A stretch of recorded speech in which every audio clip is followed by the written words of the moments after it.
கிறிஸ்துக்கள் அன்பாளைக்கப்பட்ட அன்புக்குரிய சகோதரர்களே, யாவருக்கும் கிறிஸ்துக்களாக அன்பையும் வாழ்த்தையும் தெரிவித்துக் கொள்கிறேன். தேவன் தாமே கிருபையா தந்த நாளுக்காக நன்றியோடு சோதரிக்கிறேன். நம்மளுடைய யூடியூப் சேனலை ஃபாலோ பண்ணுற சகோதர சகோதரிகளுக்கு அன்பின் நல்வாழ்த்துக்கள். இன்றைக்கி என்ன பாடம் பார்க்க போகிறோம் பார்த்தீங்கன்னா, அன்புக்குரிய சகோதரர்களே, மனாசே எப்ராயிங்கிறதான ஒரு தலைப்பின் கீழே நம்ம இந்த வேதவசனத்தை தியானிக்க போகிறோம். அதாவது மனாசே கோத்திரத்தை குறித்தும் எப்ராயிம் கோத்திரத்தை குறித்தும் நம்ம இந்த வேத படத்தை பார்த்து தியானிக்கலாம்னு பார்க்குறோம்.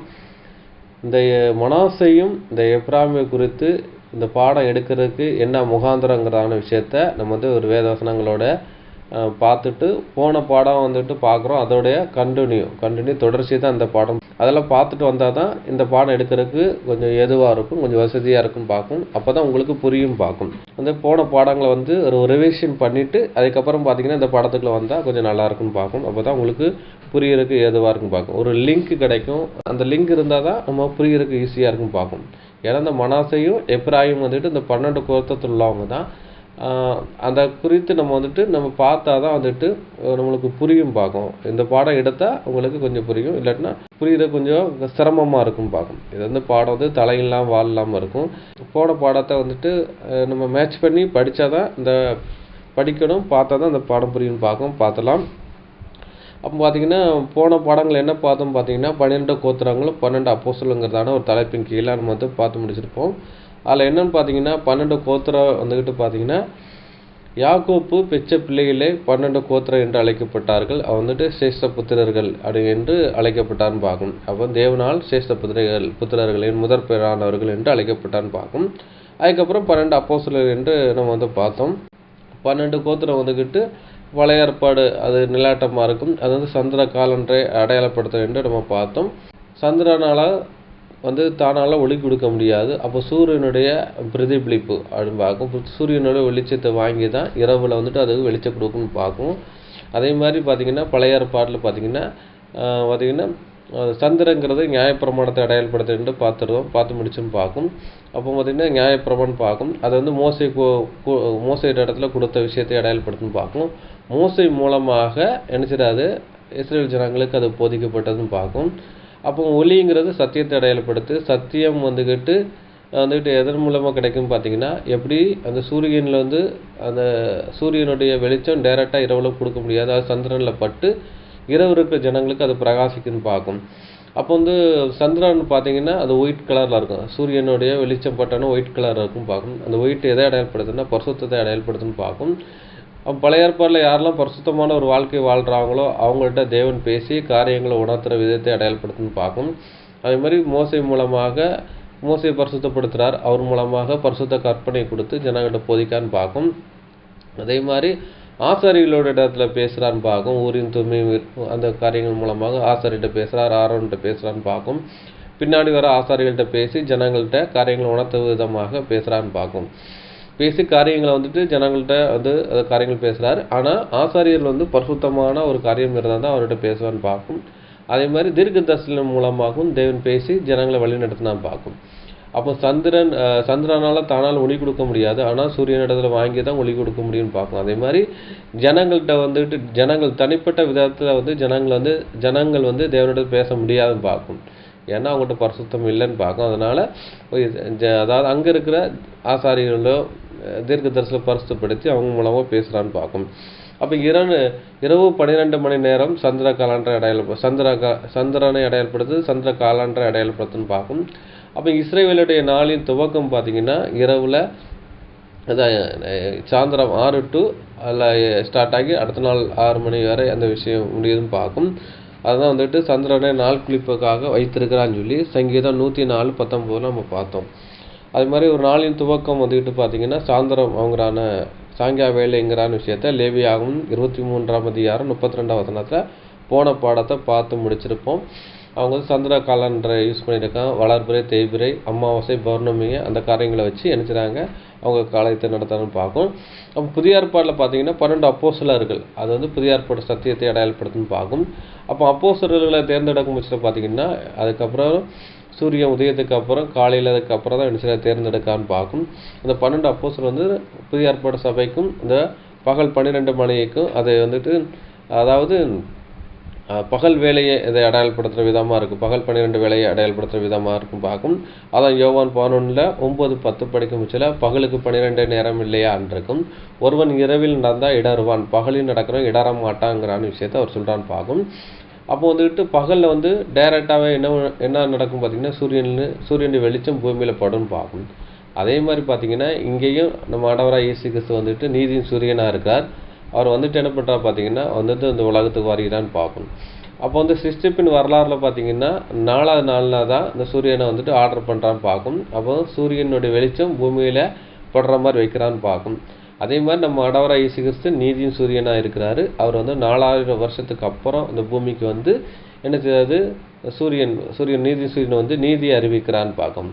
சத்தியத்தை அறிவிக்கிற விஷயத்தை அடையாளப்படுத்துன்னு பார்க்கும். அந்த ஒளிங்கிறது சத்தியத்தை அடையாளப்படுத்துன்னு பார்க்கும். அதான் நான் உலகத்துக்கு ஒளியாக இருக்கிறேன், நானே வழியும் சத்தியம் ஜீவனமாக இருக்கிறேன் இருக்காரு. அதே மாதிரி ஒளியினுள்ள பரிசுத்தவான்களுடைய ஐக்கியத்தில் பங்கு பெறுற விஷயத்தை அப்படிங்கிற விஷயம் சொல்லப்படுது வேதத்தில், புதிய ஏற்பாட்டில் சொல்லப்படுதுன்னு பார்க்கும். அதே மாதிரி ஒளியின் பிள்ளைகள் என்கிற விஷயத்தை இங்கே சொல்லப்படுது. ஒளியின் ஆயுதங்களை தரித்து கொண்டு அப்படிங்கிற விஷயம் சொல்லப்படுது.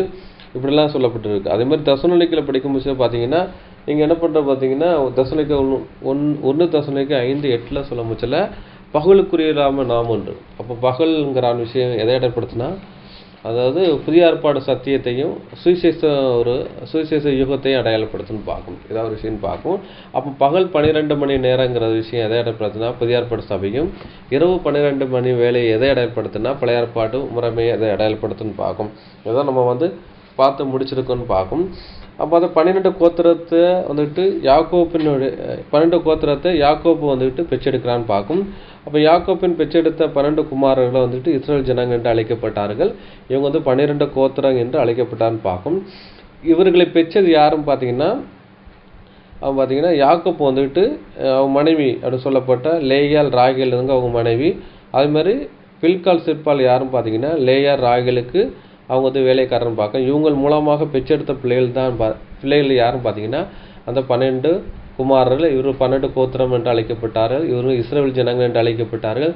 இவர்கள் வந்து சேஷ்ட புத்திரன் என்று அழைக்கப்பட்டார்னு பார்க்குறோம்.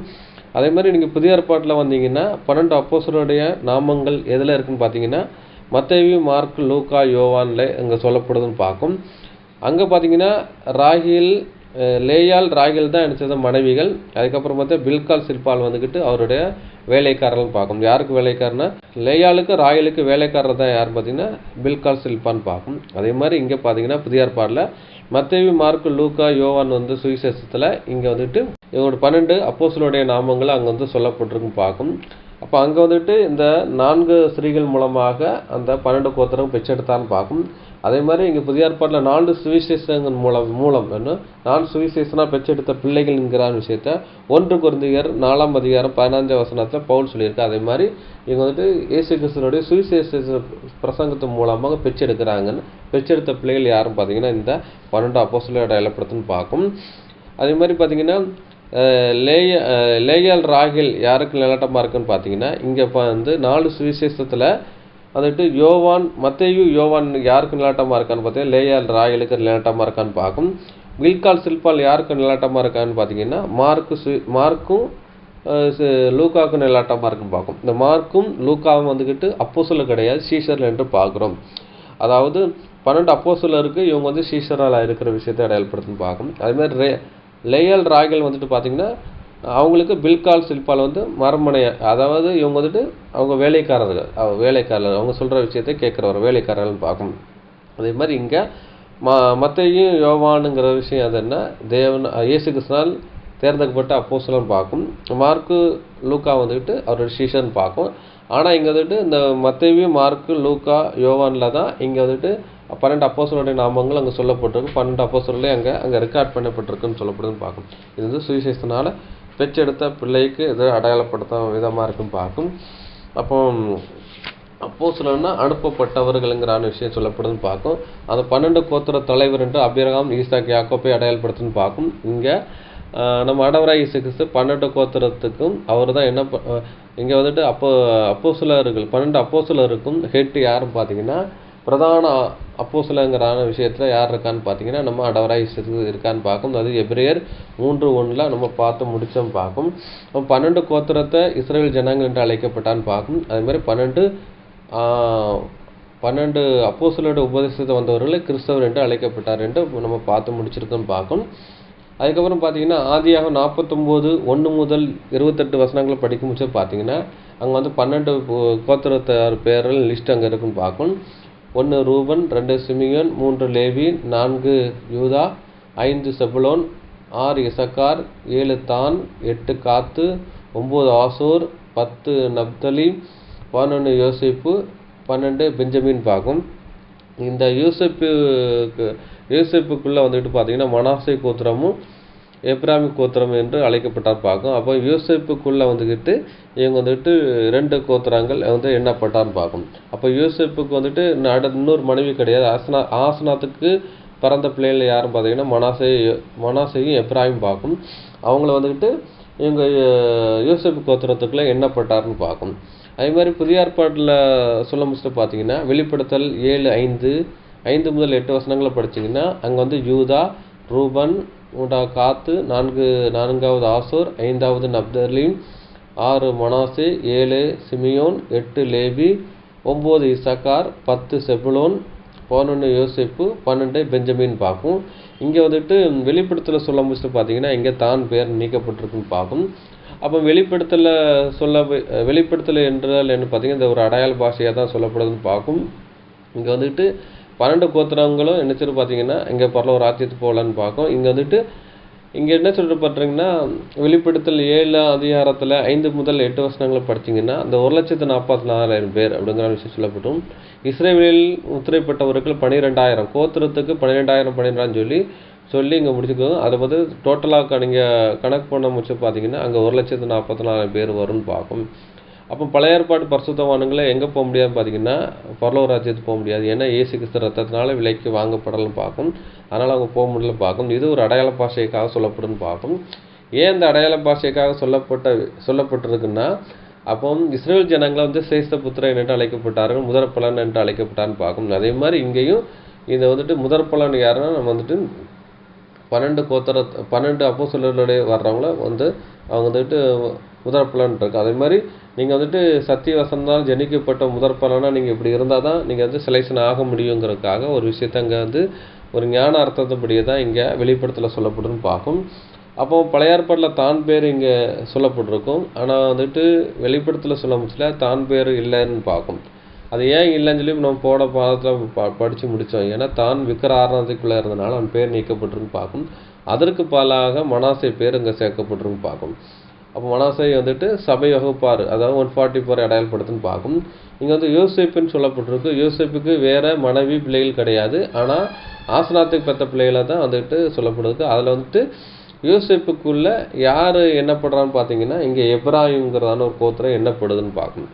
அப்போ மொத்தம் எப்ராயிம் என்னன்னு பார்த்தீங்கன்னா திரள் கூட்டத்துக்கு நிலாட்டமாக இருக்குன்னு பார்க்கணும். யோசேப்பு நம்ம ஆண்டவரை இயேசு கிறிஸ்து நிலாட்டமாக இருக்கான்னு பார்க்கும்.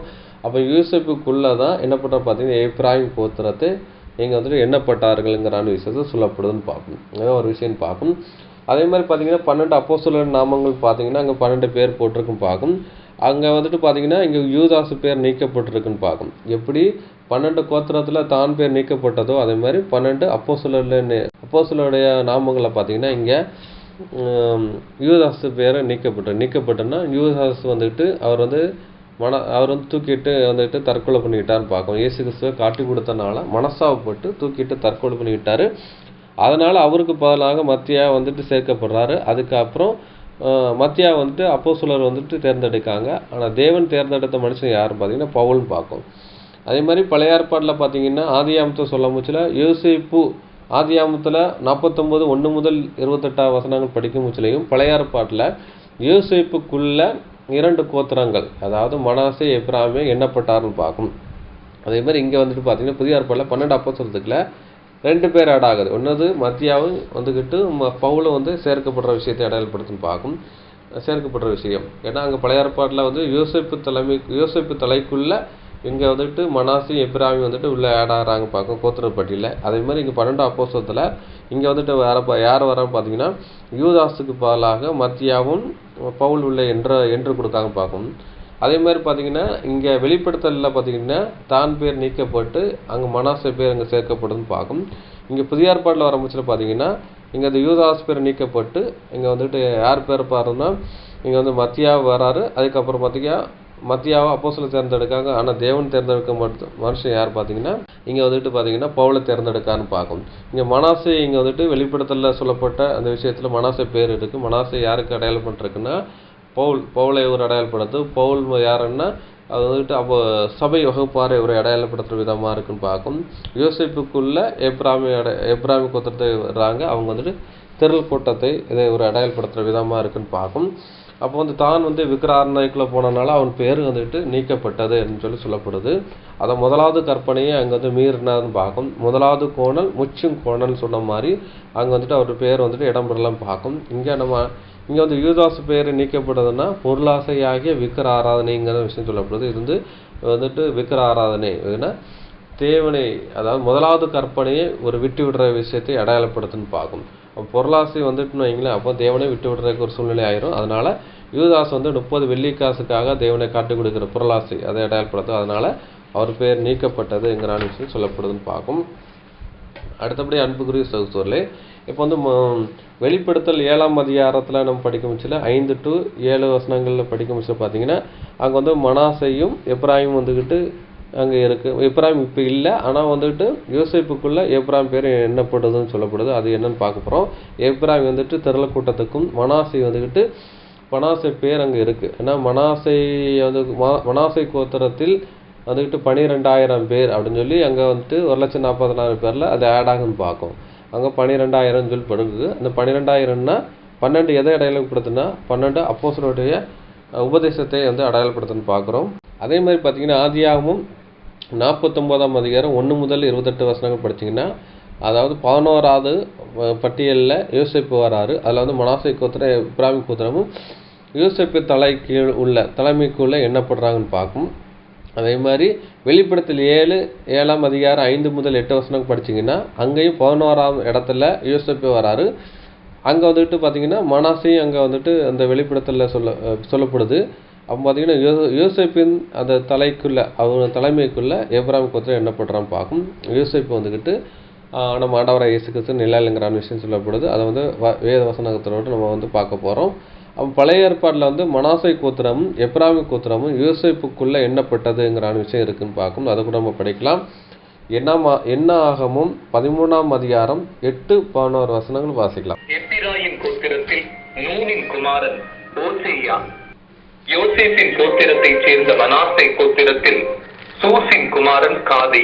அவ வந்து 12ஆம் 13ல் 8ஆம் வசனம் எப்ராஹிம் கோத்திரத்தாரில் அப்படின்னு சொல்லப்பட்டு நூனின் குமாரன் ஓசையா அப்படின்னு சொல்லப்பட்டு இது வந்துட்டு பார்த்தீங்கன்னா இது எங்கே சொல்லப்பட்டிருக்குன்னா அந்த வேவுக்காரர்கள், அதாவது கானான் தேச வேவுக்காரர்கள் வந்துட்டு போகிறாங்க. அப்போ வந்துட்டு கோத்திரத்தில் ஒவ்வொருத்தராக நினைச்சுறாங்க போகிறாங்கன்னு பார்க்கும். வேவு பார்க்குற போகிறாங்க. அங்கே சொல்லப்பட்ட விஷயம் தான் சொல்லப்படுது. அங்கே எப்ராஹிம் கோத்திரத்தில் ஒருத்தர் வந்து வேவு பார்க்க போகிறான்னு பார்க்கும்.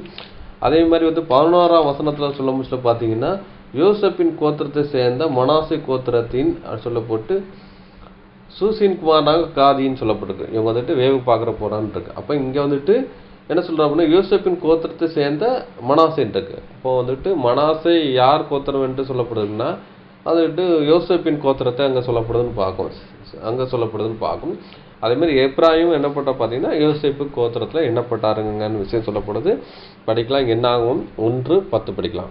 யோசேப்பின் குமாரராகிய எப்பிராயீம் கோத்திரத்தில் அம்மியுதீன் குமாரன் எலிஷாமா, மனாசை கோத்திரத்தில் பெதாசூரின் குமாரன் கமாலியேல். இப்போ பார்த்தீங்கன்னா யோசேப்பின் குமாரனாகிய எப்ராஹிம் கோத்திரத்தில் அப்படின்னு சொல்லப்படுது. அதே மாதிரி மனாசை கோத்திரத்தில் அப்படின்னு சொல்லப்படுது பார்க்கும். அப்போ வந்துட்டு யோசேப்பின் குமாரனாகிய எப்ராஹிம் கோத்திரத்தில் இருக்கு. அப்போ யோசேப்பினுடைய தலைக்கு கீழே எப்ராஹிம் கோத்திரத்தையும் அதே மாதிரி மனாசையும் கோத்திரத்தையும் இங்கே வந்துட்டு எண்ணப்பட்டார்கள். தொகை எண்ணப்படுது அங்கே விஷயம் சொல்லப்படுதுன்னு பார்க்கும். இந்த மனாசை வந்துட்டு யாரை அடையாளப்படுத்துனா அங்கே வந்து சபை வகுப்பார், அதாவது சர்ச் கிளாஸ்ன்னு சொல்லுவோம். சர்ச் கிளாஸஸ்மோ அது 1,44,000 பேரை அடையாளப்படுத்துது. எப்ராயிம் கோத்திரம் வந்துக்கிட்டு திரள் கூட்டத்தை அடையாளப்படுத்துன்னு பார்க்கும்.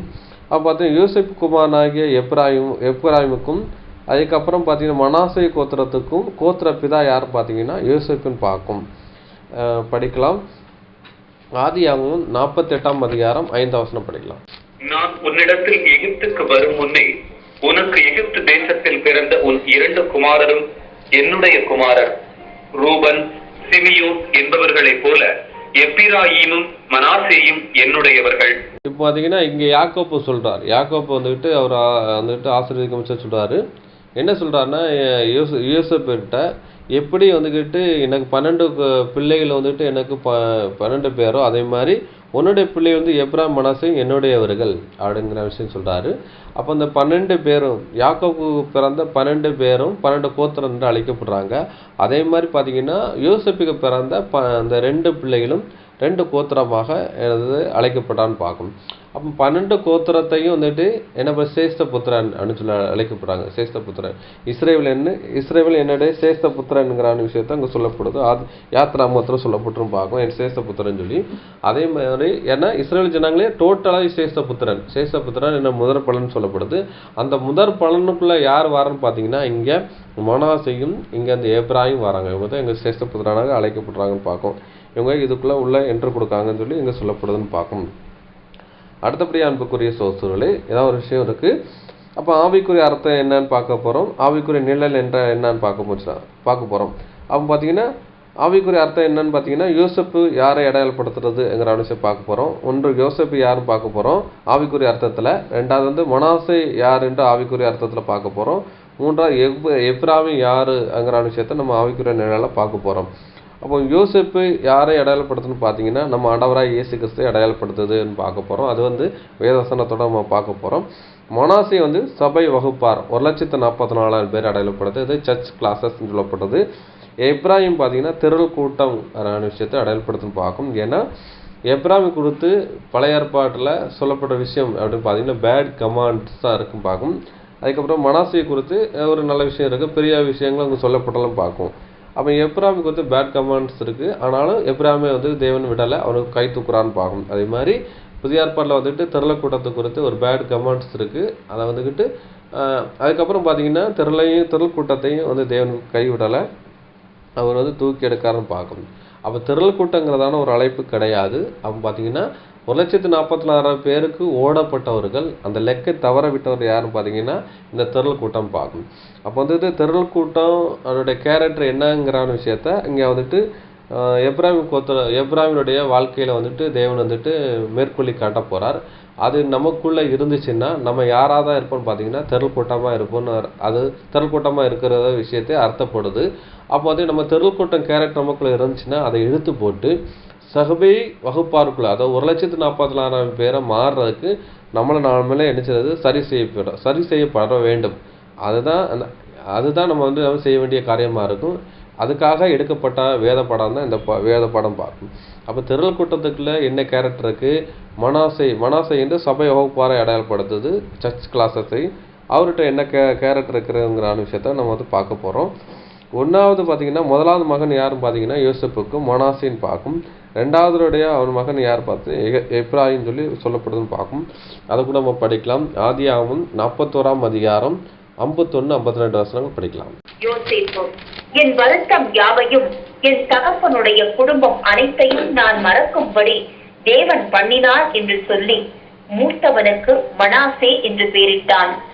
52 நான் சிறுமைப்பட்டிருந்த தேசத்தில் தேவன் என்னை பலுக பண்ணினார் என்று சொல்லி இளையவனுக்கு எப்பிராயீம் என்று பெயரிட்டான். அப்போ யோசேப்பு வந்துட்டு சொல்றாரு, யோசேப்பு என் வருத்தத்தை யாவையும் என் தகப்பன் குடும்பத்தையும் அனைத்தையும் நான் மறக்கும்படி தேவன் பண்ணினார் என்று சொல்லி மூத்தவனுக்கு மனாசே என்று பெயரிட்டார். ரெண்டாவது பற்றி நான் சிறுமைப்பட்டிருக்கிற தேசத்தில் தேவன் என்னை பழுது பெறினார் என்று சொல்லி இளையவனுக்கு எப்ராயிம் என்று பெயரிட்டான்னு பார்க்கணும். அப்போ பார்த்தீங்கன்னா இங்கே வந்துட்டு யோசேப்புடைய சொல்கிறாரு. யோசேப்பு வந்துட்டு நினச்சிட்டாரு அவர் எகிப்துக்கு ஆரம்பிச்சு பார்த்தீங்கன்னா அவர் வந்துட்டு அடிமையாக விற்கப்பட்டு அடிமையாக இருக்கிறாரு. அதுக்கப்புறம் வந்து செய்யாத குற்றத்துக்காக என்ன பண்ணுறான்னு பார்த்தீங்கன்னா ஒரு சிறை தண்டலுக்குள்ள உள்ள பேரான்னு பார்க்கும். சிறையில் இருந்து அதுக்கப்புறம் பார்த்தீங்கன்னா இங்கே வெளியே வந்து அந்த பார்வோனுடைய சொப்பனத்துக்கு வந்து விளக்கம் கொடுத்தனால அங்கே வந்து ஒரு அதிகாரியாக வர்றான்னு பார்க்கும். அதுக்கப்புறம் பார்த்தீங்கன்னா அங்கே ஒரு அதிகாரியுடைய மகளை வந்து அங்கே திருமணம் பண்ணுறான்னு பார்க்கும். ஏதோ ஒரு விஷயம் இருக்குது. அதுக்கப்புறம் பார்த்தீங்கன்னா அவருக்கு அங்கே முதல் குழந்தை பிறக்கிற மனாசே பிறந்ததுக்கப்புறம் பார்த்தீங்கன்னா என்னுடைய வருத்தங்களை யாவையும் மறக்க பண்ணினார், என் தகப்பனுடைய குடும்பத்தையும் அனைத்தையும் மறக்க பண்ணினார்ங்கிற விஷயம் சொல்கிறாரு. அப்போ தகப்பனுடைய குடும்பத்தில் யார் பார்த்தீங்கன்னா அவருடைய சகோதரர்கள் 11 பேர் என்ன பண்ணுறோம் பார்த்தீங்கன்னா இவர் வந்துட்டு இவர் மேலே பொறாமையினால் வஞ்சனைப்பட்டு இவர் வந்து குழியில் தூக்கி போட்டு அதுக்கப்புறம் பார்த்தீங்கன்னா இவர் வந்து 11 சகோதரனால் பகைக்கப்பட்ட நிமித்தம் எங்கே வரான்னு பார்த்தீங்கன்னா எகிப்துக்கு வரான்னு பார்க்கும். அப்போ இந்த விஷயங்கள்லாம் நினச்சது பார்த்தீங்கன்னா அவர் மனசுலே இருக்குன்னு பார்க்கும். உதாரணத்துக்கு பார்த்தீங்கன்னா நம்மளுக்கு நன்மை செய்தவர்களை காட்டிலும் தீமை செய்தவர்களை தான் நினச்சோம் நம்ம மனதில் அடிக்கடி யோசிச்சுக்கிட்டு இருப்போம். நம்ம மனதில் வந்து நினச்சிக்கிட்டே வருவாங்கன்னு பார்க்கும். அவங்களை குறித்தே நம்ம தியானிச்சுட்டு இருப்போம்.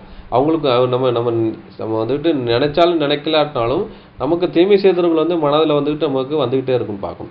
அதே மாதிரி பார்த்தீங்கன்னா இவருக்கு வந்துட்டு அந்த நினைவில் இருக்குது. அதுக்கப்புறம் பார்த்தீங்கன்னா மனாசே பிறந்ததுக்கப்புறம் தான் ஒரு தகப்பன் ஸ்தானத்தில் வந்ததுக்கப்புறம் பார்த்தீங்கன்னா அவர் தகப்பன் வந்து யார் யோசேப்பினோட தகப்பன் வந்து யாக்கோப்பு. யோசேப்பு தகப்பன் யாக்கோப்பு வந்துட்டு யோசேப்பு ரொம்ப அதிகமாக நேசிக்கிறாரு. அவரோட முதிர் வயதில் இவர் பிறக்கிறனாலையும் இவருக்கு வந்து பலவர்ணமான அங்கியும் இவருக்கு ஸ்பெஷல் கேர் எடுத்து இவர் வந்துட்டு பார்த்துக்கிறான்னு பார்க்கும். அதனால் இவரை தகப்பனை நேசிக்கிறான்னு பார்க்கும். இப்போ வந்து தகப்பனை வந்து பிரிய வேண்டிய சூழ்நிலையாகி இவர் வச்சுட்டாரு எகிப்தில் இருக்கான்னு பார்க்கும். ஆனாலும் தகப்பன் வந்துட்டு தன்மையில் வச்சுருந்த அன்பை எப்போவுமே நினச்சிக்கிட்டு இருக்கான்னு பார்க்கும். ஒன்று தகப்பனோட அன்பை நினைக்கிறாரு, இன்னொன்று பார்த்தீங்கன்னா அவருடைய தீமை செய்தல் விஷயங்களையும் மனதில் ஓடிக்கிட்டுன்னு பார்க்கணும். உதாரணத்துக்கு பார்த்தீங்கன்னா நம்மளுடைய வாழ்வில் வந்துட்டு நன்மை செய்தலே நம்ம நினைப்போம் மனதில் வரும், தீமை செய்தலே நம்ம மனதில் வரும். இந்த விஷயம் யோசேப்புக்கு ஓடிக்கிட்டு இருக்கு. தன்னுடைய மகன் பிறக்கிறார். அப்போ தான் ஒரு தகப்பன் ஸ்தானத்தில் வந்ததுக்கப்புறம் பார்த்தீங்கன்னா அந்த விஷயங்களை மறந்துடுறாரு. மறந்துட்டு சரி ஒரு புதிய ஒரு வாழ்க்கையை நம்ம வந்து ஸ்டார்ட் ஆகும்னு சொல்லி அவர் என்ன செய்யறாரு, ஸ்டார்ட் பண்ணி கொண்டு போகிறான்னு பார்க்கும் ஒரு சூழ்நிலையில் இருக்குது. இதுதான் இது சொல்லப்படுது. அப்படி மனாசே பிறந்ததுக்கப்புறம் அவருடைய கடந்த கால வாழ்க்கையே மறந்துடுறாரு. மறந்துட்டு நடக்கிற காரியங்களை வந்துட்டு அவர் வந்து செஞ்சுக்கிறாருங்கிற விஷயத்த இங்கே சொல்லப்படுதுன்னு பார்க்கும். அதுக்கப்புறம் பார்த்தீங்கன்னா சிறுமைப்பட்ட என்னன்னா அடிமையான தேசத்தில் வந்து அவங்க இருக்கிறாரு. அங்கே வந்ததுக்கப்புறம் பார்த்தீங்கன்னா இவர் 2வது மகன் பெறுனா 2வது ஒரு குழந்தை பெறுனா பெருக்கம் அப்படிங்கிற அதான் சொல்லப்படுது. அதாவது நான் சிறுமையான தேசத்தில் தேவன் என்னை பழுகு பெருகினார் என்று சொல்லி இளையவனுக்கு எப்ராயிம் என்று பெயரிட்டார். அப்போ வந்து எப்ராயிம் என்றால் பழுகி பெருகுதல் என்று அர்த்தம் பார்க்கும். பெருகிற விஷயத்தை அடையாளப்படுத்துது. மனாசே என்று சொன்னால் பார்த்தீங்கன்னா மறத்தல் என்று அர்த்தப்படுத்துன்னு பார்க்கும். அப்போ மனாசே என்று சொன்னால் கேஷ் யூஸ் டு ஃபார்கெட்னு சொல்லப்பட்டிருக்கு. கேஷ் யூஸிங் டு ஃபார்கெட்னு பார்க்கும். அப்போ வந்து மறப்பதற்கு காரணமாகிறது இருக்கு. எது மறப்பதற்கு காரணமாக இருக்குன்னா மனாசே பிறப்பின் நிமித்தம் அவர் என்ன பண்ணுறா பார்த்தீங்கன்னா அது பழைய கடந்த காலங்களில் மறக்கிறதுக்கு காரணமாக இருக்குன்ட்டு. அதை கேஸ் யூஸிங் டு ஃபார்கெட்னு போட்டிருக்கு. அதை எப்ராயிம் பார்த்தீங்கன்னா I shall be double fruitful இருக்கு. I shall be double fruitful இருக்கு. நான் ரெட்டிப்பாக பலனடைஞ்சேன். எனக்கு 2 குமாரன் இருக்காங்க. நான் அடிமையாக இருந்தேன், என்னுடைய வாழ்க்கை எப்படியா போயிடும், நான் கடைசி வரை சிறையில இருந்து செத்து போயிடும்னு நினச்சேன். ஆனாலும் எனக்கு வந்துட்டு என்ன பண்ணுறாங்கன்னா எனக்கு திருமணம் ஆகி 2 பிள்ளைகள் எனக்கு கிடச்சிருக்கு. நானும் ஒரு எகிப்தினுடைய சிட்டிசன். நானும் நினச்சேன் என்னுடைய வாழ்க்கையை சந்தோஷமாக தொடங்குறேங்கிறான விஷயத்த சொல்லி நினச்சிடாரு இந்த வாழ்க்கையை தொடங்குறான்னு பார்க்கும். அப்போ யோசேப்புக்கு யாருக்கு நிலாட்டம் பார்த்தீங்கன்னா நம்ம ஆண்டவராகிய இயேசு கிறிஸ்து நிலாட்டம்னு பார்க்கும். அவர் என்ன பண்ணுறா பார்த்தீங்கன்னா யோசேப்பு தன்னோட தகப்பனை வீட்டையே விட்டு என்ன பண்ணுறா பார்த்தீங்கன்னா எகிப்துக்கு வந்து அங்கே வந்துட்டு 2 குமாரரை பெற்றெடுக்கான்னு பார்க்கும். அதே மாதிரி நம்ம ஆண்டவராகிய இயேசு கிறிஸ்து தன் தகப்பன் வீடு பரலோகத்தை விட்டு இந்த பூமிக்கு இறங்கி வரான்னு பார்க்கும். அவன் வந்துட்டு இங்கே 2 குமாரன் பிறக்கிற விஷயம் எதை அடையாளப்படுத்தின்னு பார்த்தீங்கன்னா ஒன்று மனாசேங்கிறது சபை வகுப்பாரையும் 144ஐயும் அதுக்கப்புறம் எப்ராயிம்ங்கிறதுன்னு திரள் கூட்டத்தையும் அடையாளப்படுத்தின்னு பார்க்கும். அப்போ மனாசே பிறந்ததுக்கப்புறம் பார்த்தீங்கன்னா அவர் என்ன பண்ணுறா பார்த்தீங்கன்னா தன்னுடைய வருத்தத்தை யாவையும் என் தகப்பன் வீட்டையும் மறக்க பண்ணாருங்கிற விஷயம் சொல்கிறான்னு பார்க்கும். அதே மாதிரி பார்த்தீங்கன்னா இயேசு கிறிஸ்து இந்த பூமிக்கு வந்ததுக்கப்புறம் பார்த்தீங்கன்னா 30 வயசு ஞானஸ்தானம் எடுத்ததுக்கப்புறம் அவருக்கு நிந்தையும் அவமானமும் அதுக்கப்புறம் சிலுவை மரணங்கிறத விஷயம் என்னன்னு பார்த்தீங்கன்னா அவர் ஒரு கொடுமையான விஷயத்துக்குள்ளே போகிறான்னு பார்க்கும். எப்படி அந்த அந்த 11 பேரனால இவர் யோசேப்பு வந்து பகைக்கப்பட்டு குழியில் போட்டாரோ அதே மாதிரி பார்த்தீங்கன்னா இஸ்ரேல் ஜனங்களால் அந்த 11 பேரும் இஸ்ரேல் ஜனங்கள்னு அர்த்தம். அந்த இஸ்ரேல் என்று 12 கோத்திரத்தையும் இஸ்ரேல் ஜனங்கள் என்று அழைக்கப்பட்டான்னு பார்க்கும். அதே மாதிரி இங்கே அந்த இஸ்ரேல் ஜனங்களால் தான் இயேசு கிறிஸ்து குழின்னா பாதாளத்துக்கு இறங்க வேண்டிய சூழ்நிலை ஆகுது, மரணிக்க வேண்டியிருக்கு, ரத்த சந்த வேண்டியிருக்கு பார்க்கும். இயேசு கிறிஸ்து மரணத்துக்கு ஒப்பு கொடுத்த யாருன்னு பார்த்தீங்கன்னா இந்த இஸ்ரேல் ஜனங்கள் பார்க்கும். இப்போ வந்துட்டு சஹ்வை வகுப்பார், அதாவது மனாசே பிறந்ததுக்கு அப்புறம் பார்த்தீங்கன்னா கடந்த காலத்தை இவர் நினைச்சிட யோசேப்பு மறக்கிறான்னு பார்க்கும். அதே மாதிரி சர்ச் கிளாஸஸ் இந்த 1,44,000 பேர் யார் பார்த்தீங்கன்னா நினைச்சது அவங்க பிறந்ததுக்கு அப்புறம் பார்த்தீங்கன்னா இயேசு கிறிஸ்து வந்துட்டு தான் சிலுவையில் மறிச்சதுக்கு வந்துட்டு இது காரணமாகுது. மனசைங்கிறது யாருன்னா சபை வகுப்பார அடையாளப்படுத்துது. இப்போ தான் வந்து கஷ்டப்பட்டது இது பண்ணுறதுக்கு ஒரு பிராயச்சித்தமாக என்ன பண்ணுறது, இந்த குழந்தை பிறந்ததுங்கிறான விஷயத்த இங்கே ஒரு அடையாளப்படுத்துன்னு பார்க்கும். ஒரு குழந்தை பிறன்னா அந்த தாயினத்தை ரத்தம் சிந்தி, அதாவது பிளட் சிந்தினதுக்கப்புறம் இந்த குழந்தை பிறக்குன்னு பார்க்கும். அதே மாதிரி இயேசு கிறிஸ்து ரத்தம் சிந்தி தான் நினைச்சது இந்த நம்ம குழந்தை ஏன்னா சர்ச் கிளாஸஸ் இங்கே வெளியே வருதுன்னு பார்க்கும். அதான் இங்கே சொல்லப்படுதுன்னா ரோமரில் என்ன சொல்லப்படுதுன்னா சர்வசிஷ்டையும் பிரசவ வேதனைப்படுது, ஏன்னா தேவபுத்திரை வெளிப்படும் போகுது அப்படின்ட்டு.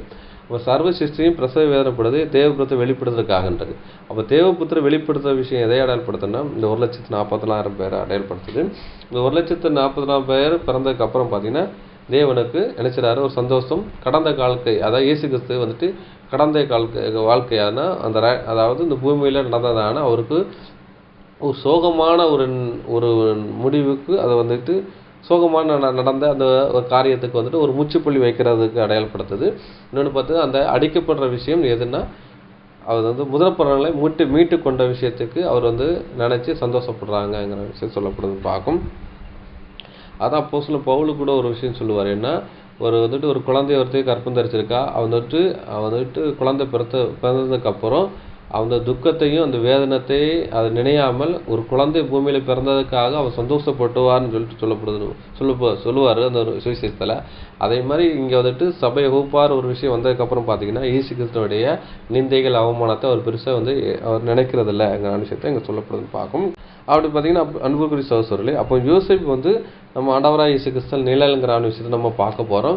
அப்போ யோசேப்பு கொடுத்ததான ஒரு ஆசீர்வாதத்தை நம்ம வச்சு அதை வந்துட்டு அந்த கேரக்டரை வந்துட்டு நம்ம இயேசு கிறிஸ்து இருக்காருன்னு சொல்லி பார்த்தோம்னா அவர் இயேசு கிறிஸ்து நிழலுங்கிற விஷயத்தை பார்க்க போகிறோம். அதை கூட படிக்கலாம். ஆதியாகமம் 49ஆம் அதிகாரம் 22-23 வசனங்கள் படிக்கலாம். யோசேப்பு கனிதரும் செடி, அவன் நீர் ஊற்றண்டையில் உள்ள கனிதரும் செடி, அதன் கொடிகள் சுவரின் மேல் படரும். 23 வில் வீரர் அவனை மனமடிவாக்கி அவன் மேல் எய்து அவனை பகைத்தார்கள். அப்போ அது யோசேப்பு வந்து கனிதரும் திராட்சை செடி அங்கே சொல்லப்படுது.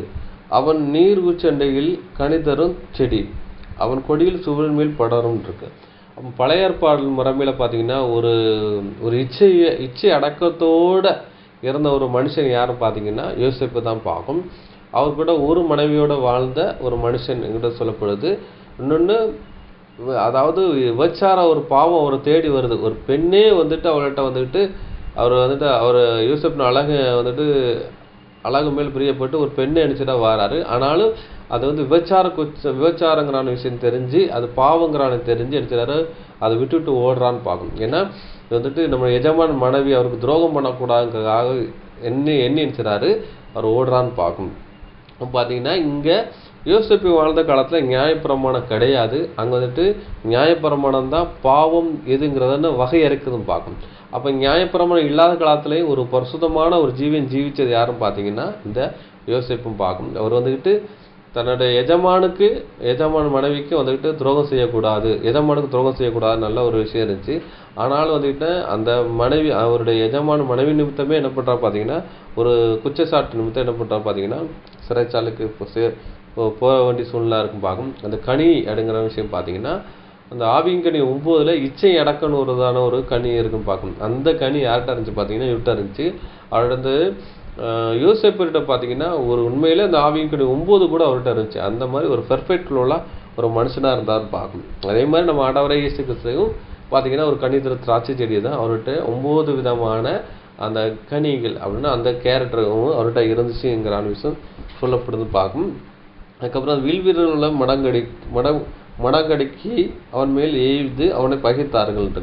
வில் வீரர் அவர்களை மனம் அடிவாக்கி அவன் மேல் எய்து அவனை பகைத்தார்கள். வில் வீரர்கள் அப்படின்னா சகோதரர்களை பகைத்தாங்க அப்படிங்கிற விஷயம் சொல்லப்படுது. ஆனால் இந்த ஆசீர்வாதம் கொடுக்கும் பட்சத்தில் பார்த்தீங்கன்னா அவங்க சகோதரர்களெல்லாம் அவனிடம் ஒன்று சேர்ந்துட்டாங்கன்னு சொல்லப்படுதுன்னு பார்க்கணும். இது எதை குறித்து சொல்லப்படுதுன்னு பார்த்தீங்கன்னா இந்த தீர்க்க தரிசனம் அப்போ யோசேப்பின் நம்ம ஆண்டவராக இயேசு கிறிஸ்து நிழலும் அதுக்கப்புறம் வந்துட்டு வில் வீரர்கள் அவரை மனமடிக்கவா இருக்குன்னா வில் வீரனா அன்பு அப்படின்னு சொல்லி அன்பு வந்துக்கிட்டு எதை பார்த்தீங்கன்னா இஸ்ரவேல் ஜனங்கள் பின்னாடி வந்துட்டு இயேசு கிறிஸ்து கிட்ட வந்துட்டு குச்சப்படுத்துறதுன்னு பார்க்கணும். அப்போ இயேசு கிறிஸ்து வந்துட்டு சுவிசேஷம் அறிவிக்கும் போச்சுல அவருக்கு கிராஸ் கேள்வி கேட்கறது, அவரை குச்சப்படுத்துறது, அவர் இந்த மாதிரி விஷயங்கள் பண்ணாங்க. இந்த இஸ்ரவேல் ஜனங்களால என்ன பண்ணுறா பார்த்தீங்கன்னா அவர் வந்துட்டு இஸ்ரவேலை மறைக்க வேண்டிய சூழ்நிலை ஆகுன்னு பார்க்கணும். வந்து உருவ குத்துற விஷயம் பார்க்கணும். எப்படி அம்பு வந்துட்டு குத்தப்படுதோ உருவ குத்தி ரத்தம் வந்து அங்கே வந்து மறைக்கப்படுறாங்க, அதே மாதிரி இயேசு கிறிஸ்துவை வந்துட்டு மரணத்துக்கு ஒப்பு கொடுத்த பார்த்தீங்கன்னா இந்த இஸ்ரவேலர் வந்து பார்க்கணும். அவர்களை பகைத்து பொறாமையினால தான் இயேசு கிறிஸ்துவை சிலுவையில அறைய விட்டார்கள்ங்கிற விஷயம் சொல்லப்படுதுன்னு பார்க்கும். அப்போ பார்த்தீங்கன்னா யோசேப் வந்து கனிதட்டு திராட்சை செடின்னு இருக்கு, கனிதட்டு செடின்னு இருக்கு. அது வந்துட்டு சுவரிலே வந்து செடி அதோட கொடி பரடும் இருக்கு. அப்போ செடிங்கிறது விஷயம் எதை ஏற்படுத்தினா செடி தக்காளி செடி, வெண்டைக்காய் செடி, கத்திரிக்காய் செடின்னு இருக்கு. இதை செடின்னு தான் அழைக்கப்படும் சொல்லப்படும். ஆனால் கொடிங்கிற விஷயம் என்ன பார்த்தீங்கன்னா அந்த செடியில் ஒரு நூல் போடுறதான ஒரு கொடி இருக்கும் பார்க்கும், அதை தான் கொடின்னு சொல்லுவாங்க. ஆனால் பார்த்தீங்கன்னா இந்த தக்காளி செடியை வெண்டைக்காய் செடியாக இருந்துச்சு அதாவது செடின்னு தான் சொல்லணுடைய கொடின்னு சொல்ல மாட்டான். ஆனால் செடியும் கொடியும் சேர்ந்த ஒரு விஷயம் எதுன்னு பார்த்தீங்கன்னா பாகக்காய் கொடி அப்படிம்பாங்க. அது செடியோடு சேர்த்த கொடின்னு இருக்கும். திராட்சை செடியும் ஆனால் அது கொடி இருக்கும் பார்க்கும், கொடியில் படர்ற விஷயத்தை அடையாளப்படுத்தி பார்க்கும். இங்கே வந்துட்டு யோசேப்பு கனிதரும் செடி கொடி அப்படின்னு சொல்லும் போச்சு பார்த்தீங்கன்னா இது எதை சொல்லப்படுது விஷயம்னு பார்த்தீங்கன்னா இங்கே ஒரு திராட்சை செடியை இதை அடையாளப்படுத்துன்னு பார்க்கும். இது வந்து நம்ம ஆண்டவராகிய இயேசு கிறிஸ்துவுக்கு ஒரு நிழலாக சொல்லப்பட்ட ஒரு விஷயம் பார்க்கும். இயேசு கிறிஸ்து கூட சொல்றார், நான் ஒரு திராட்சை செடி, நீங்கள் வந்துட்டு கொடிகள் என்னோடு இசைந்து இருங்கள்ங்கிற விஷயத்த அங்கே வந்து புதிய ஏற்பாட்டில் சொல்கிறான்னு பார்க்கும். அதை கூட படிக்கலாம். யோவான் 15ஆம் அதிகாரம் 5ஆம் வசனம். நானே திராட்சை செடி, நீங்கள் கொடிகள். ஒருவன் என்னிலும் நான் அவனிலும் நிலைத்திருந்தால் அவன் மிகுந்த கனிகளை கொடுப்பான். என்னை அல்லாமல் உங்களால் ஒன்றும் செய்யக்கூடாது. நானே திராட்சை செடி, நீங்கள் கொடிகள். ஒருவன் என்னிலும் அவன் என்னிலும் நிலைத்திருந்தால் அவன் மிகுந்த கனி கொடுப்பான். என்னை அல்லாமல் உங்களால் ஒன்றும் செய்ய முடியாதுன்னு இருக்கும். அப்போ வந்துட்டு இயேசு கிறிஸ்து தான் திராட்சை செடி, அதுதான் கனி கொடுக்கும். அந்த திராட்சை செடிக்கு முன்னாடி ஒரு கொடியுமா இருக்கும். அந்த கொடியில் ஒன்றுமே இருக்காது. ஆனால் நினச்சது இந்த திராட்சை செடியில் இசைந்திருக்கிறானால தான் அதுக்கு என்ன ஆகுது பார்த்தீங்கன்னா அது வந்துட்டு அந்த கொடி திராட்சை செடியோடு இசைந்திருக்கனால அந்த கொடிக்கு மகிமைன்னு பார்க்கும்.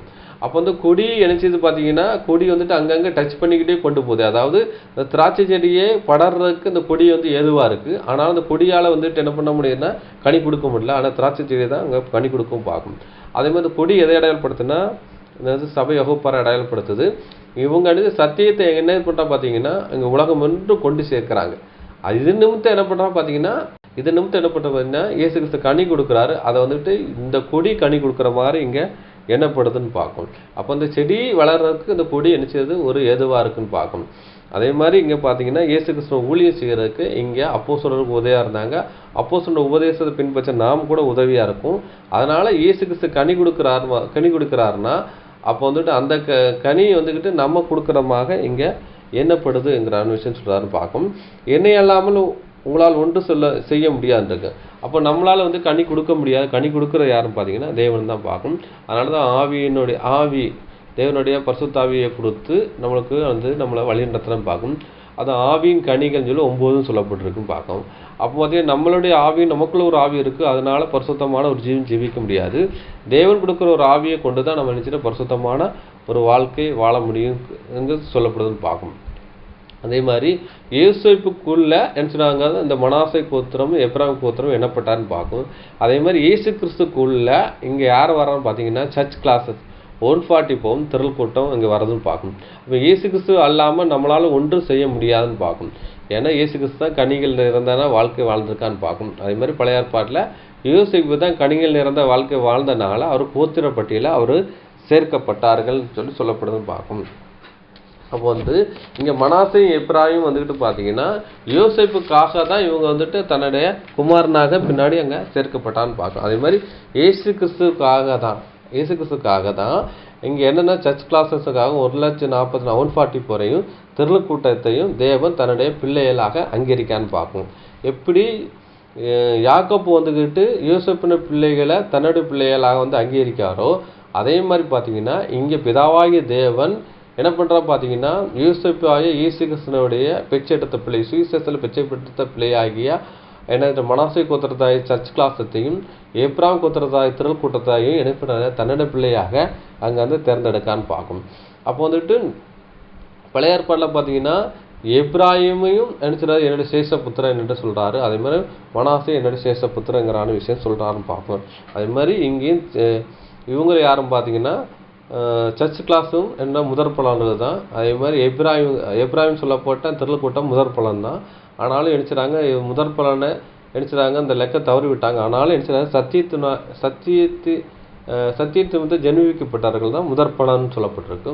அது மாதிரி இந்த திருக்கூட்டமும் சத்திய வசனத்தால் ஜெனிபிக்கப்பட்டாருனா தான் இவங்களும் முதற் பலன் பார்க்கும். அதனால் தேவன் கொண்டு வரான்னு பார்க்கும். அது மாதிரி யூசப்பின் மனைவி பார்த்தீங்கன்னா ஆஸ்நாத்து பார்க்கும். அவங்க வந்து எகிப்து தேசத்தில் விவாகம் பண்ணுறான்னு பார்க்கும். அதை கூட நம்ம படிக்க போகிறோம். ஆதியாகமம் 46ஆம் அதிகாரம் 20ஆம் வசனம். யோசேப்புக்கு எகிப்து தேசத்திலே மனாசேயும் எப்பிராயீமும் பிறந்தார்கள்.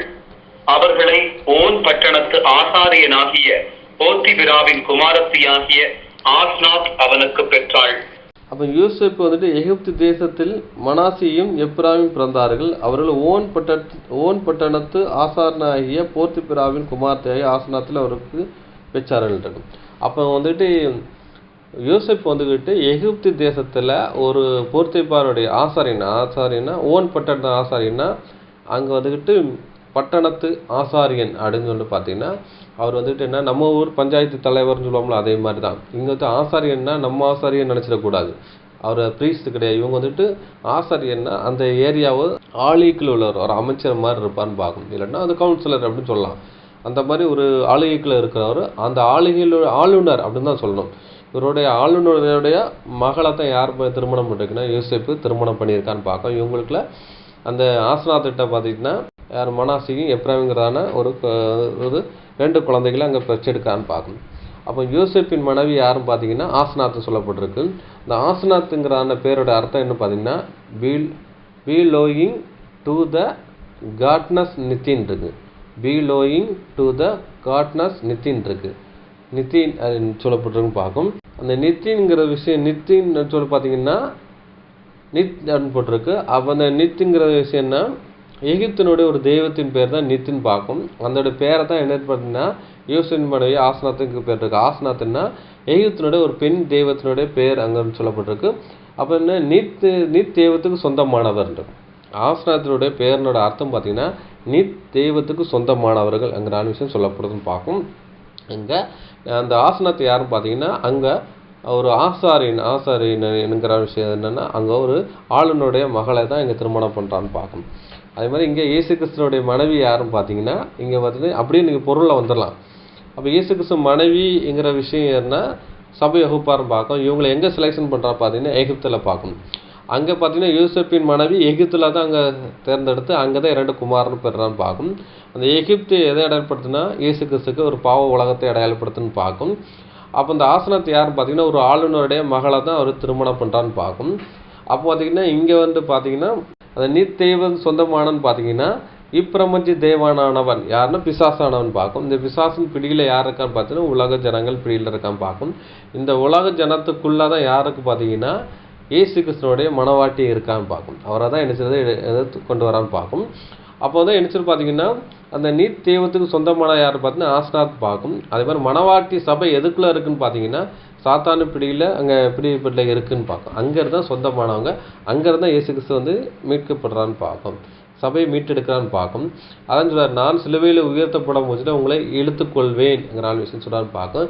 இயேசு கிறிஸ்து சிலுவையில் மறைச்சதுக்கு அப்புறம் தான் என்ன செய்யாது சபைங்கிற விஷயமே இங்கே வந்துட்டு ஸ்தாபிக்கப்படுதுங்கிற விஷயம் சொல்லப்படுதுன்னு பார்க்கும்.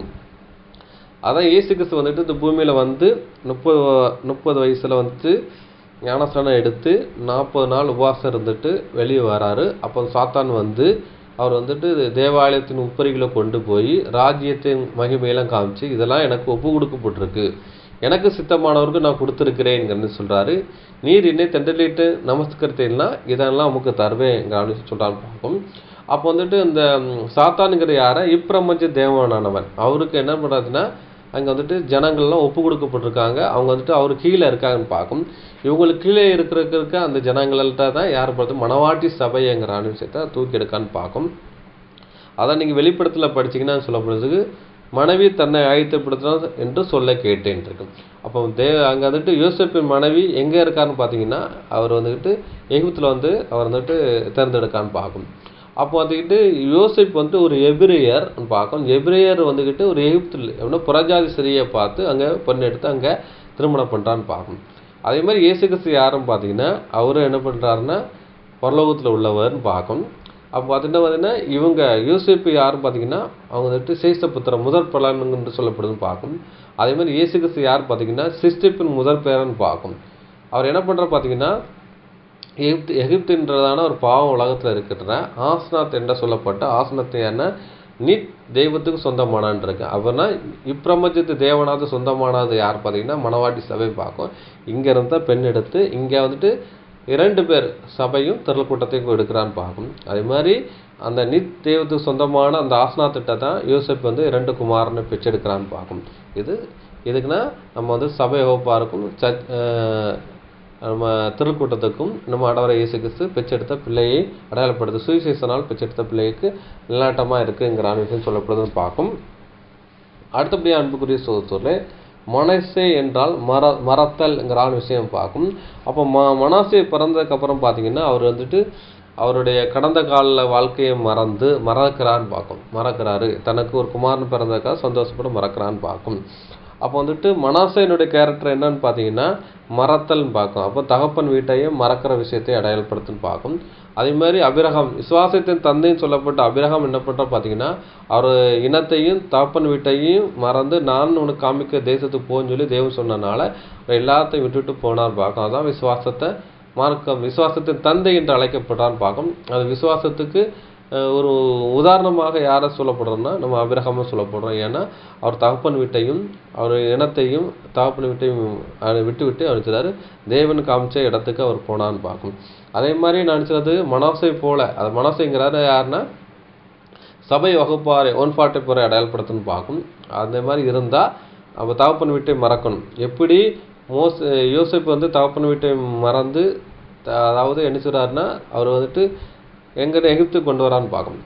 அப்போ எகிப்து வந்ததுக்கப்புறம் தானியம் வாங்குறதுக்காக என்னச்சுன்னா சவுரில் வராங்க. அவங்க ஒரு குச்ச உணர்வோடு இருக்காங்க. அப்போ என்ன சொல்கிறாருன்னா யோசேப்பு நீங்கள் வந்து ஜீவ ரச்சனையும் படுறதுக்காக தேவன் எனக்கு முன்கூட்டியே இங்கே அனுப்புனார். இது தேவனுடைய சித்தம் தான் விஷயம் சொல்கிறான்னு பார்க்கும். நீங்கள் என்ன பகைக்கல ஆனால் தேவன் வந்து முன் குறிச்சாரு. நீங்கள் ஜீவ ரச்சனை பண்ணுறதுக்காக தான் என்னைய இங்கே முன்னாடியே அனுப்பிச்சாரு. நீங்கள் சாகரக்கூடாதுக்காக உங்களுக்கு தானியம் கொடுக்கறதுக்காகவே நீங்கள் அனுப்பினாருங்கிற விஷயத்தை அவர் சொல்கிறான்னு பார்க்கும்.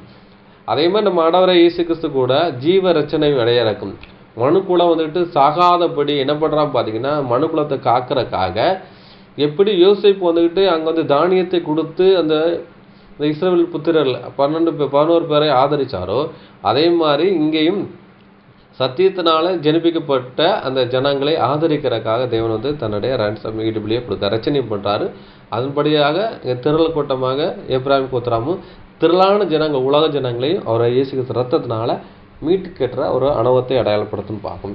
அப்போ இயேசு கிறிஸ்து நினைச்சாரு தன்னுடைய தகப்பன் வீட்டையும் மறந்து அவருடைய தேவதூதர்கள் அவருடைய நண்பர்கள் இருக்காங்க. அதாவது அவரு கிராண்ட் சன் இருக்கு. தேவபுத்திரர்கள் என்னென்னா அவரோட சகோதரன் சொல்லப்படுது, தோழர்கள் என்று சொல்லப்படுது, சகோதரன் என்று சொல்லப்படுது. அதெல்லாம் விட்டுட்டு என்ன பண்ணுறாருன்னா 33 வருஷம் எங்கே இருக்கார் மாதிரி இந்த பூமியில் இருந்து தேவனுடைய வேலையை செஞ்சு முடித்து இடிபலி கொடுத்து பரமேறி போகிறான்னு பார்க்கும்.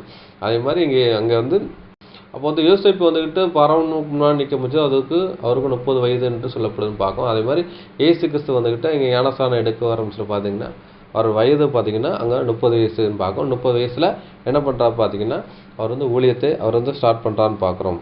வாசிக்கலாம். சங்கீதம் 48:10 குமாரத்தியை கேள், நீ செவிசாய்த்து சிந்தித்துக்கொள், உன் ஜனத்தையும் உன் தகப்பன் வீட்டையும் மறந்துவிடு. அப்பொழுது ராஜா உன் அழகில் பிரியப்படுவார், அவர் உன் ஆண்டவர், ஆகையால் அவரை பணிந்து கொள் என்று சொல்லப்படுது. இது வந்து மணவாட்டியே சொல்லப்பட்ட ஒரு காரியம்னு பார்க்கும். இதை நம்ம ஏற்கனவே ஒரு பாடமாக பார்த்து முடிச்சிருக்கோன்னு பார்க்கும். தீர்க்குமாரத்தி அந்த ஒரு பாடங்களில் கூட இந்த காரியங்கள்லாம் நம்ம வந்து படிச்சிருப்போம். அதுக்கப்புறம் வந்து 144ங்கிறான ஒரு பாடத்தில் கூட இந்த காரியங்களெல்லாம் படிச்சிருப்போம்னு பார்க்கும். அவன் பார்த்தீங்கன்னா குமாரத்தை கேள். அந்த குமாரத்தை கேள்னா யாருன்னா குமாரத்தை சீயோன் குமாரத்தின்னு சொல்லப்படுது. என்ன சொல்வார்? குமாரத்தை கேளு, நீ உன் செவியை சாய்த்துக்கொள். அப்படின்னா நீ சத்தியத்தை கேளுன்னு பார்க்கும். செவியை சாய்த்து சத்தியத்தை கேளு, உன் ஜனத்தையும் உன் தகப்பன் வீட்டையும் மறந்துடு. அப்படின்னா உலகத்தை இருக்கு. அப்போ தகப்பன் வீடுனா பிறந்த ஒரு விஷயம்னா இந்த தகப்பன் வீடு எதை அடையாளப்படுத்துன்னா ஆதாம் தான் நம்ம ஆதிபட்சம் இருக்கு. அப்போ வந்துட்டு இந்த தகப்பனுங்கிறத விஷயம் என்னென்னு பார்த்தீங்கன்னா இந்த உலகத்தை அடையாளப்படுத்து. ஆதிபட்சர் ஆகிய ஆதாம் பார்க்கும். அந்த கீழ்ப்படியாமல் போகிற விஷயத்தை அடையாளப்படுத்துன்னு பார்க்கும். இந்த ஆதாமை கீழ்ப்படியாமல் போகிறதுக்கு யார் வழிவாசல் திறந்தா கூட பார்த்தீங்கன்னா இந்த லூசிஃபர் பார்க்கும், சாத்தான் பார்க்கும். அதனால் பார்த்தீங்கன்னா வந்துட்டு பாவம் செய்கிறவன் வந்து பாவத்துக்கு அடிமையாக இருக்கான்ருக்கு. அப்போ வந்துட்டு அவன் நினச்சிடான்னா அப்போ வந்துட்டு ஆதாமின் சந்ததியில் வந்தவங்க எல்லாம் பாவத்துக்கு அடிமையாக இருக்கும். அப்போ பாவத்தை வந்து தூண்டுனது யார் பார்த்தீங்கன்னா இந்த சாத்தானுங்கிறான விஷயம் இருக்குது பார்க்க. அதனால் அவங்ககிட்ட ஒரு அடிமையாக இருந்தோம். அதனால் என்ன பண்ணுறதுன்னா அந்த உன் ஜனத்தையும் தகப்பன் வீட்டையும் மறந்துடுன்றான். உன் ஜனங்கிறது அதாவது சாத்தான் இப்படி இருக்கிற ஜனத்தையும் தகப்பனுங்கிறது ஆதாமனுடைய பாவத்தில் உள்ள இருக்கிற அந்த காரியத்தையும் விட்டு யார்கிட்ட போனால் அதை மறந்துட்டு யார்கிட்ட போகணும்னா நம்ம ஆண்டவரை இயேசு கிறிஸ்து போகணும். அவருடைய சத்தியத்தை செவிக்காக்கணும். அப்போ பார்த்தீங்கன்னா அவர் வந்து என்ன பண்ணுவாருன்னா அவர் எங்கே கூப்பிட்டு போவார்னா நம்ம இந்த வீட்டில் இல்லை, அதாவது தகப்பன் வீடாகிய இந்த ஆதாம் வீட்டிலேருந்து எடுத்துக்கிட்டு நம்ம வந்து சுயதேசமாகிய நம்மளுடைய குடியிருப்பு பரலோகத்திற்கு, நம்மளோட சுதந்திரம் அங்கே இருக்குன்னு பார்ப்போம். அப்போ பார்த்தீங்கன்னா பிதாக்கள் வைக்கிற சுதந்திரம் பிள்ளைகளுக்குன்னு இருக்கு. அவன் பிதாவாய் தேவன் நம்மளோட சுதந்திரம் பரல வச்சிருக்கார், அங்கே கூட்டு போயிடான்னு பார்க்கும். அப்பொழுது ராஜா உன் அலைகளில் பிரியப்படுப்பார். நம்ம ஆண்டவர் ஆகிய அவரை பணிந்து கொள்றது.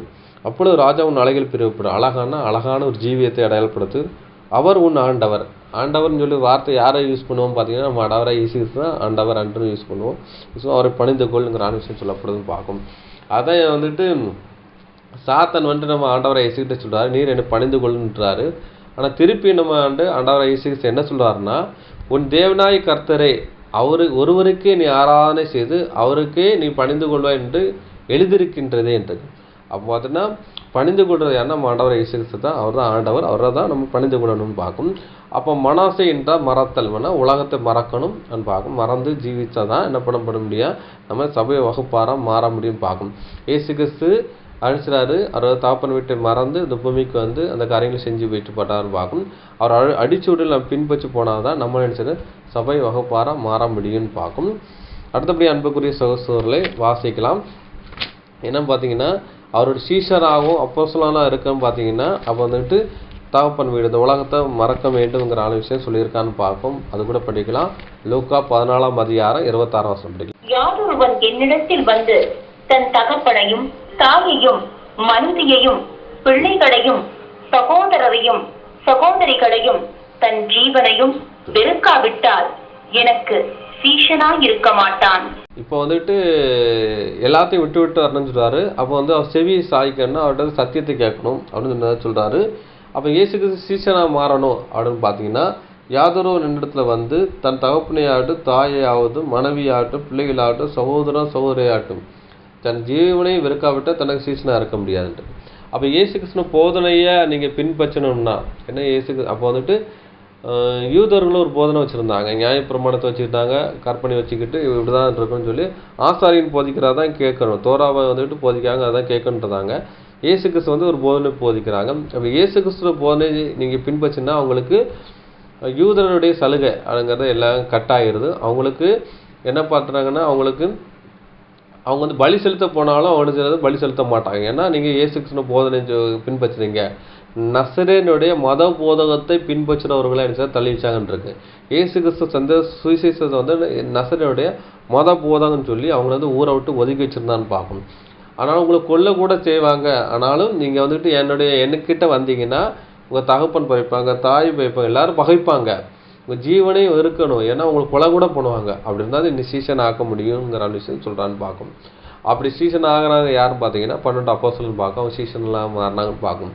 அப்போ வந்துட்டு 12 அதே மாதிரி இந்த 12 சீசர்களும் 12 கோத்திரத்துக்கு நிலாட்டமாக இருக்குன்னு நான் பார்த்தோம். அப்போ வந்து யோசேப்பு வந்துட்டு மனாசை பேச்சு எடுக்கிறான்னு பார்க்கணும். அதே மாதிரி இங்கே 12 சீஷர்கள் சுவிசேஷத்தில் பிச்சை எடுக்கிறான்னு பார்க்கணும். அப்போ இங்கே வந்துட்டு யோசேப்புன்னு சொல்லப்பட்ட இந்த ஆண்டவராகிய இயேசு கிறிஸ்து சொல்ல கேட்டால் தான் நம்ம என்ன மாற முடியும் பார்த்தீங்கன்னா அவருடைய சீஷர்லாம் மாற முடியும்னு பார்க்கணும். அப்போ தகப்பன் வீட்டுன்னா அந்த உலகத்தோட உபதேசங்களை மறந்து தேவன் சொல்கிற விஷயத்தை கேட்டானு இயேசு கிறிஸ்து என்ன சொல்லுவாரோ அதை கேட்டு பின்பற்றினா தான் நம்ம பரலோக ராஜ்யத்துக்கு போக முடியும்னு பார்க்கணும். அடுத்தபடி அன்புக்குரிய சகோதரர்களே, வெளிப்படுத்தல் 7ஆம் அதிகாரம் 6ஆம் வசனத்தில் சொல்ல முடிச்சு பார்த்தீங்கன்னா மனாசே கோத்திரத்தில் முத்திரைப்பட்டவர்கள் 12,000 விஷயம் சொல்லப்படுதுன்னு பார்க்கும். அப்போ பார்த்தீங்கன்னா ஆதியாகமத்தில் வந்துட்டு அங்கே வந்துட்டு மனாசே கோத்திரம்னு சொல்லி தனியாக அங்கே பேர் கொடுக்கப்படலை. ஆனால் யோசேப்பின் கோத்திரத்துக்குள்ள மனாசே கோத்திரமும் எப்ராயிம் கோத்திரம் எண்ணப்பட்டார்னு பார்க்கும். ஆனால் புதிய ஏற்பாட்டில் வர முச்சில வெளிப்படுத்தலில் சொல்ல முச்சில மனாசேயின் கோத்திரம் சொல்லி தனியாக சொல்லப்பட்டிருக்கு. அந்த வந்து 1,44,000 பேர்னு சொல்லி கோத்திர பட்டியலில் 12,000 வர முச்சில மனாசேன்னு சொல்லி அங்கே 12,000 அங்கே அந்த கோத்திரத்தை சொல்லப்படுதுன்னு பார்க்கணும். அந்த மனாசேங்கிற விஷயம் என்னென்னா மறத்தல்னு பார்க்கும். அவங்க உலகத்தை மறந்தவங்கன்னு பார்க்கும். அந்த 12,000 என்றால் என்னன்னு பார்த்தீங்கன்னா 12,000னா 12 அப்போஸ்தலரோட உபதேசத்தை அடையாளப்படுத்துன்னு பார்க்கும். இதான் அங்கே சொல்லப்படுது. வெளிப்படுத்தல் 7:6 சொல்ல முடிச்சு பார்த்தீங்கன்னா எப்ராம் பேர் இல்லைன்னு பார்க்கும்.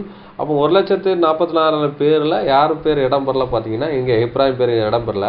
ஆனால் மனாசே பேர் நினச்சிட்டு பார்த்தீங்கன்னா அந்த 1,44,000 பேரில் அந்த 12,000 இருக்குது.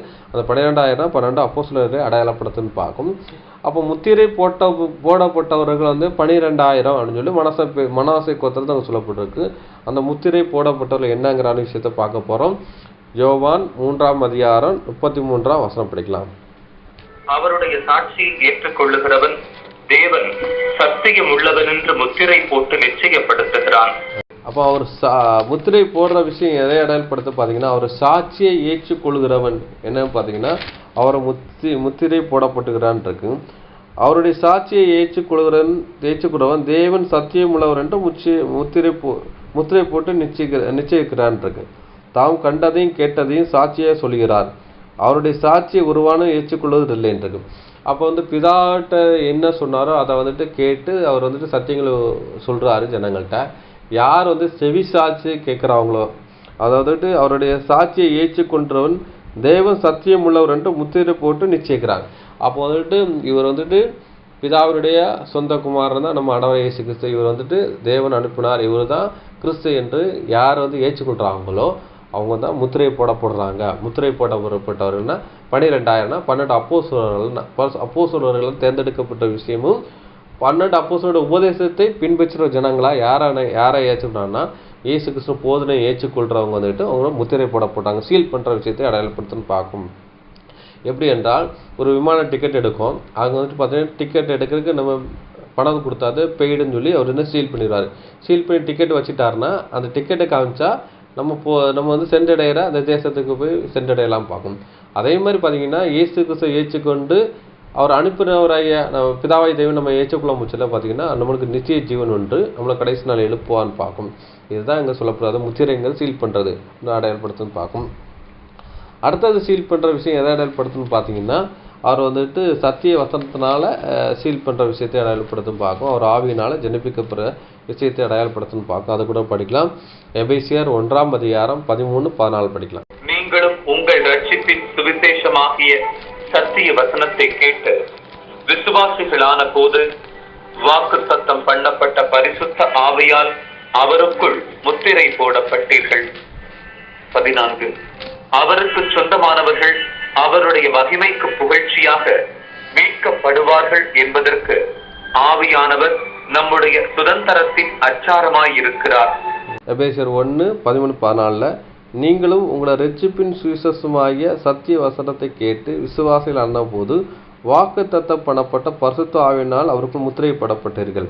அப்போ வந்து நம்ம வந்து யோவான் 3:33 சொன்னோன்னா அங்கே அவர் சாட்சியை ஏற்றுக்கொள்றவன் வந்து முத்திரை போடப்படுறான். அவர் சொன்ன சத்திய உபதேசங்களை கேட்டவன் வந்து முத்திரை போடப்படுறான், நிச்சயம் முத்திரை போட்டு ஏற்றுக்கொள்றான்னு இருக்கு. இங்கே என்ன சொல்றாருன்னா நீங்கள் உங்கள் ரட்சிப்பின் சுவிசேஷமாகிய சத்திய வசனங்களை கேட்டு விசுவாசிகள் ஆன போது வாக்குத்தத்தம் பண்ணப்பட்ட பரிசுத்த ஆவியினால் முத்திரை போடப்பட்டீர்கள்.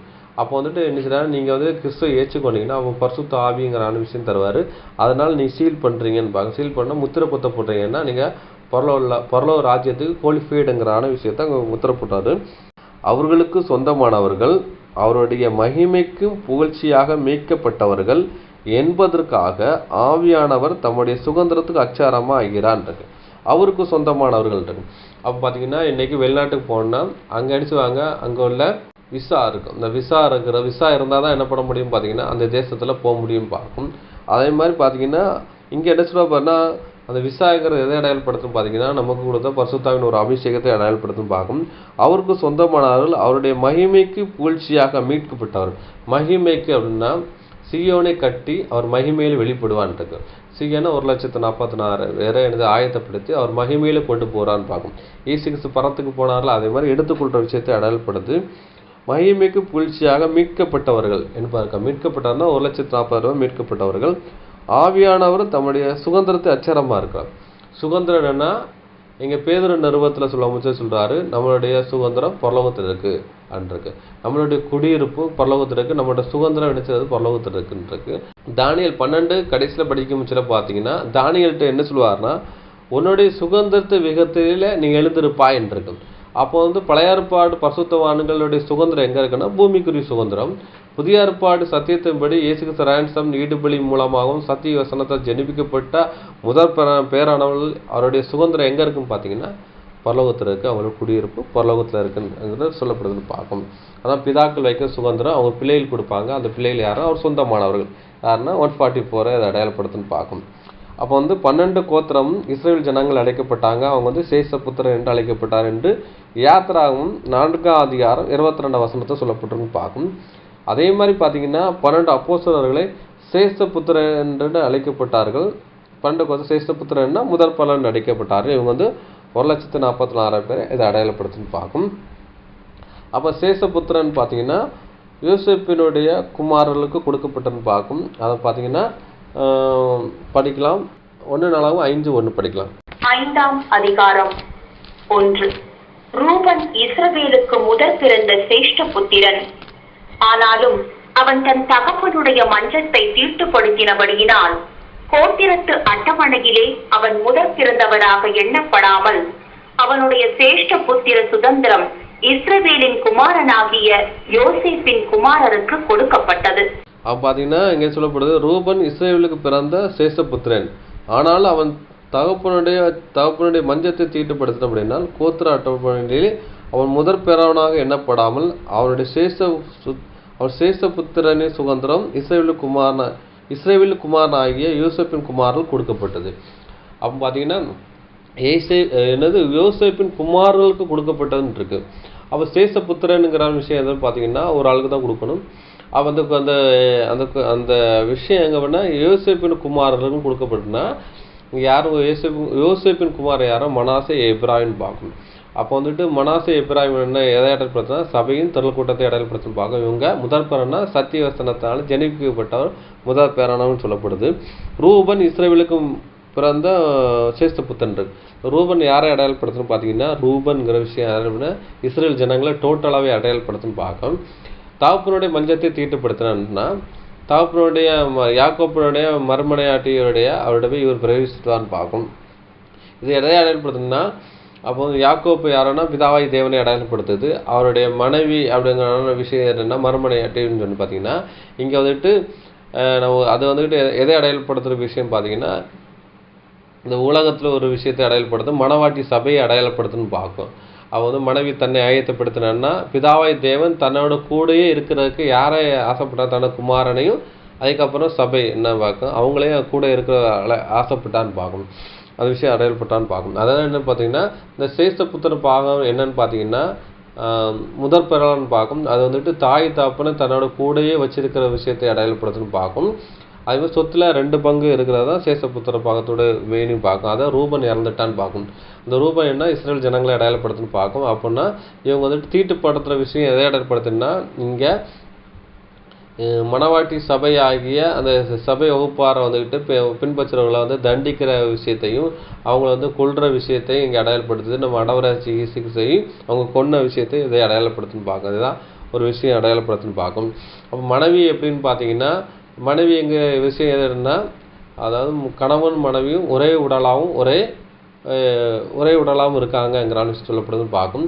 ஆதாம்குள்ளே தான் ஏவலை சிருஷ்டிக்கிறான்னு பார்க்கும். அதே மாதிரி என்னென்னா இப்போ நம்ம எப்படின்னு பார்த்தீங்கன்னா அவருடைய மாம்சத்தில் மாம்சம் எலும்புக்கு எலும்பு பங்குள்ளவளாக இருங்க. ஏன்னா இயேசு கிறிஸ்துக்குன்னு சொல்லப்படுது பார்க்கும். இயேசு கிறிஸ்து தலை நம்ம வந்து அவைகன்னு பார்க்கும். மனைவி நினைச்சிட்டா புருஷனோடு இருக்கிற விஷயத்தை அடையாளப்படுத்துன்னு பார்க்கும். அதே மாதிரி நாம் கூட தேவனோடு இருக்கிற ஒரு விஷயத்தை அடையாளப்படுத்துறது தான் இங்கே அடையாளப்படுத்துன்னு பார்க்கும். ரூபன் இஸ்ரேல் ஜனங்கள் அடையாளப்படுத்த அவங்க தீட்டுப்படுத்தி இந்த பலவு ராஜ்யத்துக்கு அபாத்திரானா போயிடுறாங்க. அதுக்கப்புறம் பார்த்தீங்கன்னா அந்த சேஷபுத்திரன் அப்படின்னா சொத்துல 2 பங்கும் தகப்பன் தாயும் தன்னோட கூட இருக்கிற விஷயத்தை அடையாளப்படுத்துன்னு பார்க்கும். பிதாக்கள் வைக்கிற சுதந்திரம் பிள்ளைகளுக்குன்னு சொல்லப்பட்டிருக்கு.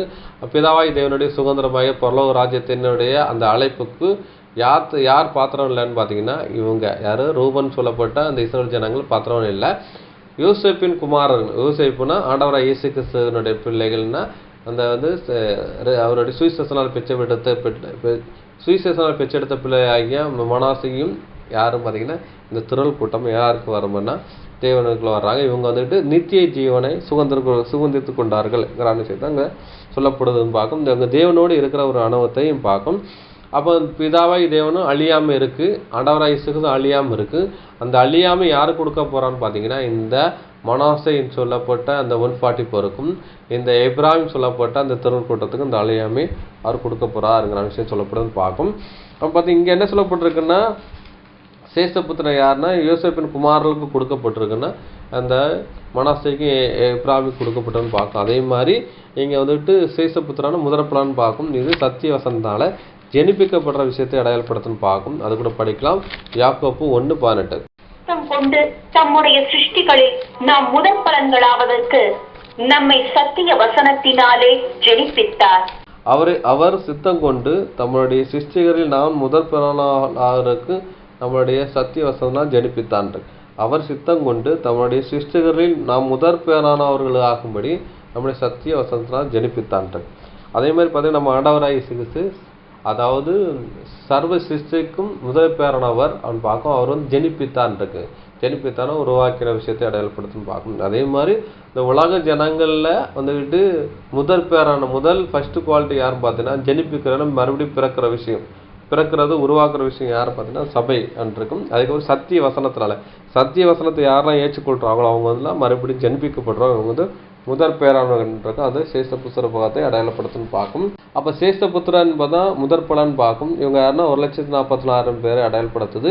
இதுக்கு இந்த 1,44,000 பேருக்குள்ள தான் யார் இருக்கான்னு பார்த்தீங்க. 1,00,000 பேருக்குள்ள யார் வேணா திரள் கூட்டம் இருக்கும். அப்போ 1,44,000 பேர் அழைக்கப்பட்டவர்கள் தான். அந்த அழைப்பு வந்துட்டு லெக்கை தவறி விட்டார் யாருன்னா இந்த திரள் கூட்டம்னு பார்க்கும். இங்கே என்னன்னு பார்த்தீங்கன்னா நல்ல நிலத்தில் விதைக்கப்பட்டவர்னு பார்த்தீங்கன்னா 30, 60, 100 பலன் கொடுத்ததுங்கிற விஷயம் சொல்லப்படுதுன்னு பார்க்கும். அப்போ பார்த்தீங்கன்னா அந்த 30ங்கிற விஷயம் பார்த்தீங்கன்னா இவங்க பூமிக்குரிய திரள் கூட்டவங்க தான் பூமிக்குரிய விஷயமா வந்துடுறாங்க. ராஜ்யத்தில் என்னது உலக ஜனத்தோடு வந்துடுவாங்க. அவங்களுக்கு வந்துட்டு உலக ஜனங்களுக்கு கூட அவங்க வந்து 1000 வருஷமும் நிலை நின்னாதான் அவங்களுக்கு வந்துக்கிட்டு நித்திய ஜீவன் உண்டு. ஆனால் 30% வாழ்ந்தவங்களும் ஏற்கனவே ஜீவன் கொடுத்துறான்னு பார்க்கும். ஏன்னா அவங்க சத்திய வசனம் தான் ஜெனிப்பிக்கப்படுறவங்க. ஆனால் அவங்க 30% தான் வாழ முடியும். அதனால் அவங்க வந்துடுறான்னு பார்க்கும். அதனால தான் என்ன சொல்கிறாங்கன்னா வெளிப்படத்தில் சொல்ல முடிச்சல முதலாம் உயிர்த்தலில் பங்குள்ளவன் பரிசுத்தவானும் பாக்கியவான் என்று எழுது. அவனுக்கு இரண்டாம் மரணம் ஆளுகை செய்வதுன்னு இருக்கு. இப்போ முதலாம் உயிர்த்தலில் என்ன சபை தான் வருதுன்னு பார்க்கும். அதில் நல்ல நிலத்தில் விதைக்கப்பட்டவன் 30, 60, 100 இருக்கும். அப்போ இந்த 60ங்கிற விஷயம் எதை இடப்படுத்துனா அடுத்த குவாலிட்டியில் உள்ளவன்னு பார்க்கும். 60 அதுக்கப்புறம் 100ங்கிற விஷயம்னு பார்த்தீங்கன்னா அடுத்த அவங்க வந்துட்டு அவங்கள்ட்ட ஒரு பெர்ஃபெக்டை அடையாளப்படுத்துன்னு பார்க்கும். எப்படி என்றால் பழைய ஏற்பாட்டில் பார்த்தீங்கன்னா லேவி புத்திரர்கள் வந்துக்கிட்டு முதற் பேரானவர்கள் தான். அவங்கள பிறந்தவங்க முதற் பேரானு சொல்லப்படுது. பிரகாரத்தில் வேலை செய்கிறவங்க அந்த பலி காரியங்கள் பண்ணுற விஷயம் யார் பார்த்தா லேவியர்கள். அவங்க வந்துட்டு என்னென்னா இவங்க வந்துட்டு எதுக்குள்ளே இருப்பாங்க பார்த்தீங்கன்னா இந்த பிரகாரத்துக்குள்ளே வேலை செய்கிற லேவி புத்திரர்கள் பார்க்கும். அவங்க வந்துட்டு மெராரி அதுக்கப்புறம் பார்த்தீங்கன்னா கெர்சோன் இவங்க வந்துட்டு என்ன பண்ணுவாங்கன்னா இவங்களும் லேவியில் முதற் பேரான் பிறந்தவங்க தான். இவங்க வந்துட்டு பிரகாரத்தில் வேலை செய்கிறவங்க. அதே மாதிரி லேவி புத்திரத்தில் கோகாத் வம்சத்தில் உள்ள ஆசாரியர்கள் இவங்க கூடாரத்துக்குள்ளே வேலை செய்கிறவங்க. அப்போ இவங்களும் ஒரு முதற் பலன் பார்க்கும். முதற் பலன்களை லேவின்னு கெர்சனும் மெராரி என்ன பார்த்தீங்கன்னா அவங்களும் முதற் பலன் தான். அவங்க பிரகாரத்தில் ஒர்க் பண்ணுறவங்க. அதுக்கப்புறம் பார்த்தீங்கன்னா கோகாத் வம்சம் வந்துக்கிட்டு ஆசாரி கூடாரத்தில் இருப்பாங்க. ரெண்டாவது பிரதான ஆசாரி வந்துக்கிட்டு எங்கன்னா திரைசிலைக்கு அப்புறம் எங்கே இருப்பார் பார்த்தீங்கன்னா உடன்படிக்கை பெட்டிக்கு போகிறதுக்கு ஸ்லாக்கியம் பெற்றான்னு பார்க்கும். அதே மாதிரி பார்த்தீங்கன்னா இந்த 60%ங்கிறது யாரும் இருப்பாங்க பார்த்தீங்கன்னா இந்த பிரகாரத்தில் ஒர்க் பண்ணுறவங்கன்னு பார்க்கணும். அப்படின்னா அவங்களுக்கு ஏன்னா அந்த ஆசிரியர்களுக்கு அந்த கோகாத்து வம்சத்திற்கு உறுதுணையாக இருப்பாங்க பார்க்க வந்து 100% பார்க்கணும். இந்த கோகாத்து வம்சத்தில் உள்ளவங்க யாரும் பார்த்தீங்கன்னா அந்த பலிபீடத்தில் போயிட்டு இவங்க நினச்சுவாங்கன்னா அந்த தூபம் காட்டுற விஷயங்கள் அப்படின்னா அது தூபபீடத்தில் தூபம் போடுற விஷயம் தூபம் காட்டுற விஷயம்னா ஆசாரிகள் பண்ணுவான்னு பார்க்கும். அவர்கள் இருக்கும் அவங்க என்ன பலிபீடத்தில் உள்ள அக்கினியை எடுத்து உள்ளே கொண்டு போகிற விஷயத்தை இடையல்படுத்தி பார்க்கணும். அந்த பலிபீடத்தில் வேலை செய்கிறது யாரும் பார்த்தீங்கன்னா இந்த மெராரின் கெர்சோன்ங்கிற விஷயம் பார்க்கணும். இவங்க பலி காரியங்கள்லாம் செய்கிற விஷயத்தை அடையாளப்படுத்தும் பார்க்கணும். இவங்களும் முதற் பேரன்னு பார்க்கணும். அது மாதிரி திரள் கூட்டமும் அதே மாதிரி 140 போவும் ஏன்னா அவர்களும் சத்திய வசனத்தினால ஜெனிவிக்கப்பட்ட விஷயத்தை அடையாளப்படுத்தணும் பார்க்கணும். அப்போ இந்த எப்ராஹிம் பார்த்தீங்கன்னா பழகி பெறுதல் பெருக்கம் அடையாளப்படுத்துன்னு பார்க்கும். அந்த பெருக்கம் இருக்கிற விஷயத்தை அந்த திரள் கூட்டத்தை விஷயத்தை அதை அடையாளப்படுத்துன்னு பார்க்கும். அதை கூட படிக்கலாம். ஆதியாகமம் 48ஆம் அதிகாரம் 17 to 19 வசனம் படிக்கலாம். தகப்பன் தன் வலது கையை எப்பிராயீமுடைய தலையின் மேல் வைத்ததை யோசேப்பு கண்டு அது தனக்கு பிரியமில்லாதபடியால் எப்பிராயீமுடைய தலையின் மேல் இருந்த தன் தகப்பனுடைய கையை மனாசேயினுடைய தலையின் மேல் வைக்கும்படிக்கு எடுத்து 18 என் தகப்பனே அப்படியல்ல, இவன் மூத்தவன், இவனுடைய தலையின் மேல் உம்முடைய வலது கையை வைக்க வேண்டும் என்றான். 19 அவன் தகப்பனோ தடுத்து அது எனக்கு தெரியும் என் மகனே, எனக்கு தெரியும், இவனும் ஒரு ஜனக்கூட்டமாவான், இவனும் பெருகுவான், இவனுடைய தம்பியோ இவனிலும் அதிகமாய் பெருகுவான், அவனுடைய சந்ததியார் திரளான ஜனங்கள் ஆவார்கள் என்றான். இவனும் ஒரு கூட்டத்தும் ஆவான், இவன் பெருகுவான் என்றார். யாரை பார்த்து சொல்றான்னா எப்ராஹிமை பார்த்து சொல்றான்னு பார்க்கும். வலது கையை வந்துட்டு யார் மேலே வைக்கணும்னு பார்த்தீங்கன்னா மனாசே மேலே தான் வைக்கணும். அவர் வந்து வலது கையை யாரும் வைக்கணும்னா எப்ராஹிம் மேலே வைக்கணும்னு பார்க்கும். ஏன் அப்படி வைக்கான்னு பார்த்தீங்கன்னா ஒரு தகப்பன் என்ன பண்ணுவான்னு பார்த்தீங்கன்னா ஒரு கீழான ஒரு பிள்ளையில தான் கீழான பிள்ளைன்னா ஒழுங்கின்மையான பிள்ளையில தான் எக்ஸ்ட்ரா கேர் எடுத்து பார்ப்பாங்கன்னு பார்க்கணும். அப்போ பார்த்தீங்கன்னா இந்த எப்ராஹிம் வந்துட்டு ஒழுங்கின்மையாக போகுது அப்படின்னு பார்த்தீங்கன்னா இது அதாவது மனாசே மாதிரி வந்துட்டு இது என்ன பண்ணுறோன்னா ஃபுல்ஃபில் ஆகும். மனாசே மாதிரி ஒழுக்க நெறியிடல. இப்போ வந்துட்டு எப்ராஹிம் வந்துட்டு திரள் கூட்டம் பார்க்கும். திரள் கூட்டத்தில் என்னென்ன இருக்குங்கிற விஷயத்த நம்ம வந்து எப்ராஹிமினுடைய சோபத்தை நம்ம கண்டுபிடிக்கலாம். ஆனால் இவருக்கு எக்ஸ்ட்ரா ஒரு தேவனுடைய வல்லமை வேணும் அப்படிங்கிற விஷயத்த தான் அவர் வலது கை எடுத்து யாருக்கு வைக்காருன்னா எப்ராஹிமில் வந்து இது பண்ணுறாரு. ஆனால் அதாவது ஆசீர்வாதம் யாருக்கு முதல்ல போகணும்னு பார்த்தீங்கன்னா சேஷ்டபுத்திரன் பார்த்தீங்கன்னா மனாசேக்கு தான் அந்த ஆசீர்வாதம் வரணும் ஃபுல்லாக வரணும். ஆனால் இவர் எக்ஸ்ட்ரா கேர் எடுத்து இது பண்ணுறாரு பார்த்தீங்கன்னா மனாசேக்கு தான் இது பண்ணுறான்னு பார்க்கும். அதான் என்ன சொல்லுவாருன்னா இவன் ஒரு கூட்டம் ஆவான். யாரை பார்த்து சொல்கிறான்னா எப்ராஹிம் பார்த்து சொல்கிறான். இவன் என்ன சொல்கிறான் ஒரு கூட்டம் ஆவான், இவன் பெருகுவான்னு சொல்கிறாரு. இவன் தம்பியை இவனில் அதிகமாக பெருகுவான், இவனுக்கு திரளான சந்ததிகள் இருப்பாருன்னு இருக்கேன். அப்போ அது என்ன சொல்லுவாருன்னா மனாசேயை பார்த்து சொல்கிறார் இவன் ஒரு கூட்டம் ஆவான், இவன் பெருகுவான் இருக்கு. இவன் ஒரு கூட்டம் இவன் பெருகுவான்னா 144 மனாசேங்கிறது 144 சபை வகுப்பார். அதுக்கப்புறம் சர்ச் கிளாஸத்தை அடையாளப்படுத்துது. இவன் தம்பி இவனில் அதிகமாக பெருவான் இருக்கும் என்று அதிகமாக பெறுவான், அவனுடைய திரளான ஜனங்கள் ஆவார்கள் இருக்கும். அப்போ தம்பி யாருன்னா எப்ராஹிம் வந்துட்டு திரளான இருக்கும். அப்போ திரளான ஒரு விஷயத்தை அடையாளப்படுத்துன்னு பார்க்கும். அப்போ திரளானங்கிற திரள் கூட்டத்தை அடையாளப்படுத்துன்னு பார்க்கும். அது வந்து அவன் சர்ச்சு கிளாஸத்தை காட்டிலும் திரள் கூட்டனுடைய இது அதிகம்ங்கிறான விஷயம் சொல்லப்படுதுன்னு பார்க்கும். அதை தான் 30-60ங்கிறான விஷயம் சொல்கிறாங்க. இதில் அதிகமான ஒரு தொகையை இதை அடையாளப்படுத்துது அங்கான விஷயம் சொல்லப்படுதுன்னு பார்க்கும். அடுத்தபடியாக அன்புக்குரிய சகோதரர்களை படிக்கலாம். சங்கீதம் 108ஆம் சங்கீதம் 8ஆம் வசனம் படிக்கலாம். கீலேயாத் என்னுடையது, மனாசேயும் என்னுடையது, எப்பிராயீம் என் தலையின் பலன், யூதா என் நியாய பிரமாணிகள். இங்கே சொல்ல முடிச்சல சங்கீதம் 108 8ஆம் வசனத்தை சொல்ல முடிச்சல. அது என்ன சொல்லுவாருன்னா மனாசே என்னுடையது, எப்ராஹிம் என் தலையின் பலன் இருக்கு. அப்போ மனாசே என்னுடையதுன்னா மனாசே என்னுடைய பிள்ளையதான் சொல்றாரு. எப்ராஹிம் என் தலையின் பலன் இருக்கு. அப்போ எப்ராஹிம் தலையின் பலன் அப்படின்னு சொல்ல வச்சுட்டேன்னா எப்ராஹிம் என்ன செய்றாருன்னா அவர் ஒரு ஒழுங்கினமாக இருக்கிறாரு. அவர் என் பலன்ங்கிற விஷயம் பார்த்தீங்கன்னா மனாசையோட கூட என்ன கிடையாது அப்படின்னு பார்த்தீங்கன்னா எந்த பிள்ளை வந்துக்கிட்டு ஒரு ஒழுங்கின்மையாக இருக்கோ அந்த பிள்ளையை குறித்து தான் தகப்பன் ரொம்ப பாரப்படுவார். அப்படின்னா இந்த பிள்ளை எப்படி இருக்கோ இது எப்படி வருதோ அப்படின்னு நினச்சி என்ன செய்றாரு பாரப்படுறான்னு பார்க்கணும். அதான் சொல்கிறாரு எப்ராஹிம் என் தலையின் பலன்னா அவனை குறித்து உரி பண்ணிக்கிட்டே இருக்கேன் அப்படின்னு சொல்கிறாரு. அதுதான் அவரை குறித்து சிந்தித்துக்கிட்டே இருக்கேன் அப்படிங்கிற விஷயம் சொல்கிறான்னு பார்க்கணும். அப்போ எப்ராயிம் பெலன் அப்படின்னு சொன்னா அவர் வந்துக்கிட்டு மனாசேயோட மேலே கிடையாது. ஆனால் இங்கே என்ன சொல்கிறோன்னா எப்ராயின் தலையின் பெலன் அப்படின்னு சொல்ல அவரை குறித்து சிந்திக்கிற விஷயத்தை அடையாளப்படுத்துன்னு பார்க்கும். அப்போ தலைக்கு வந்து நம்ம ஹெல்மெட் போடுறோம், ஏன்னா பாதுகாக்கிற விஷயத்தை அடையாளப்படுத்துன்னு பார்க்கும்.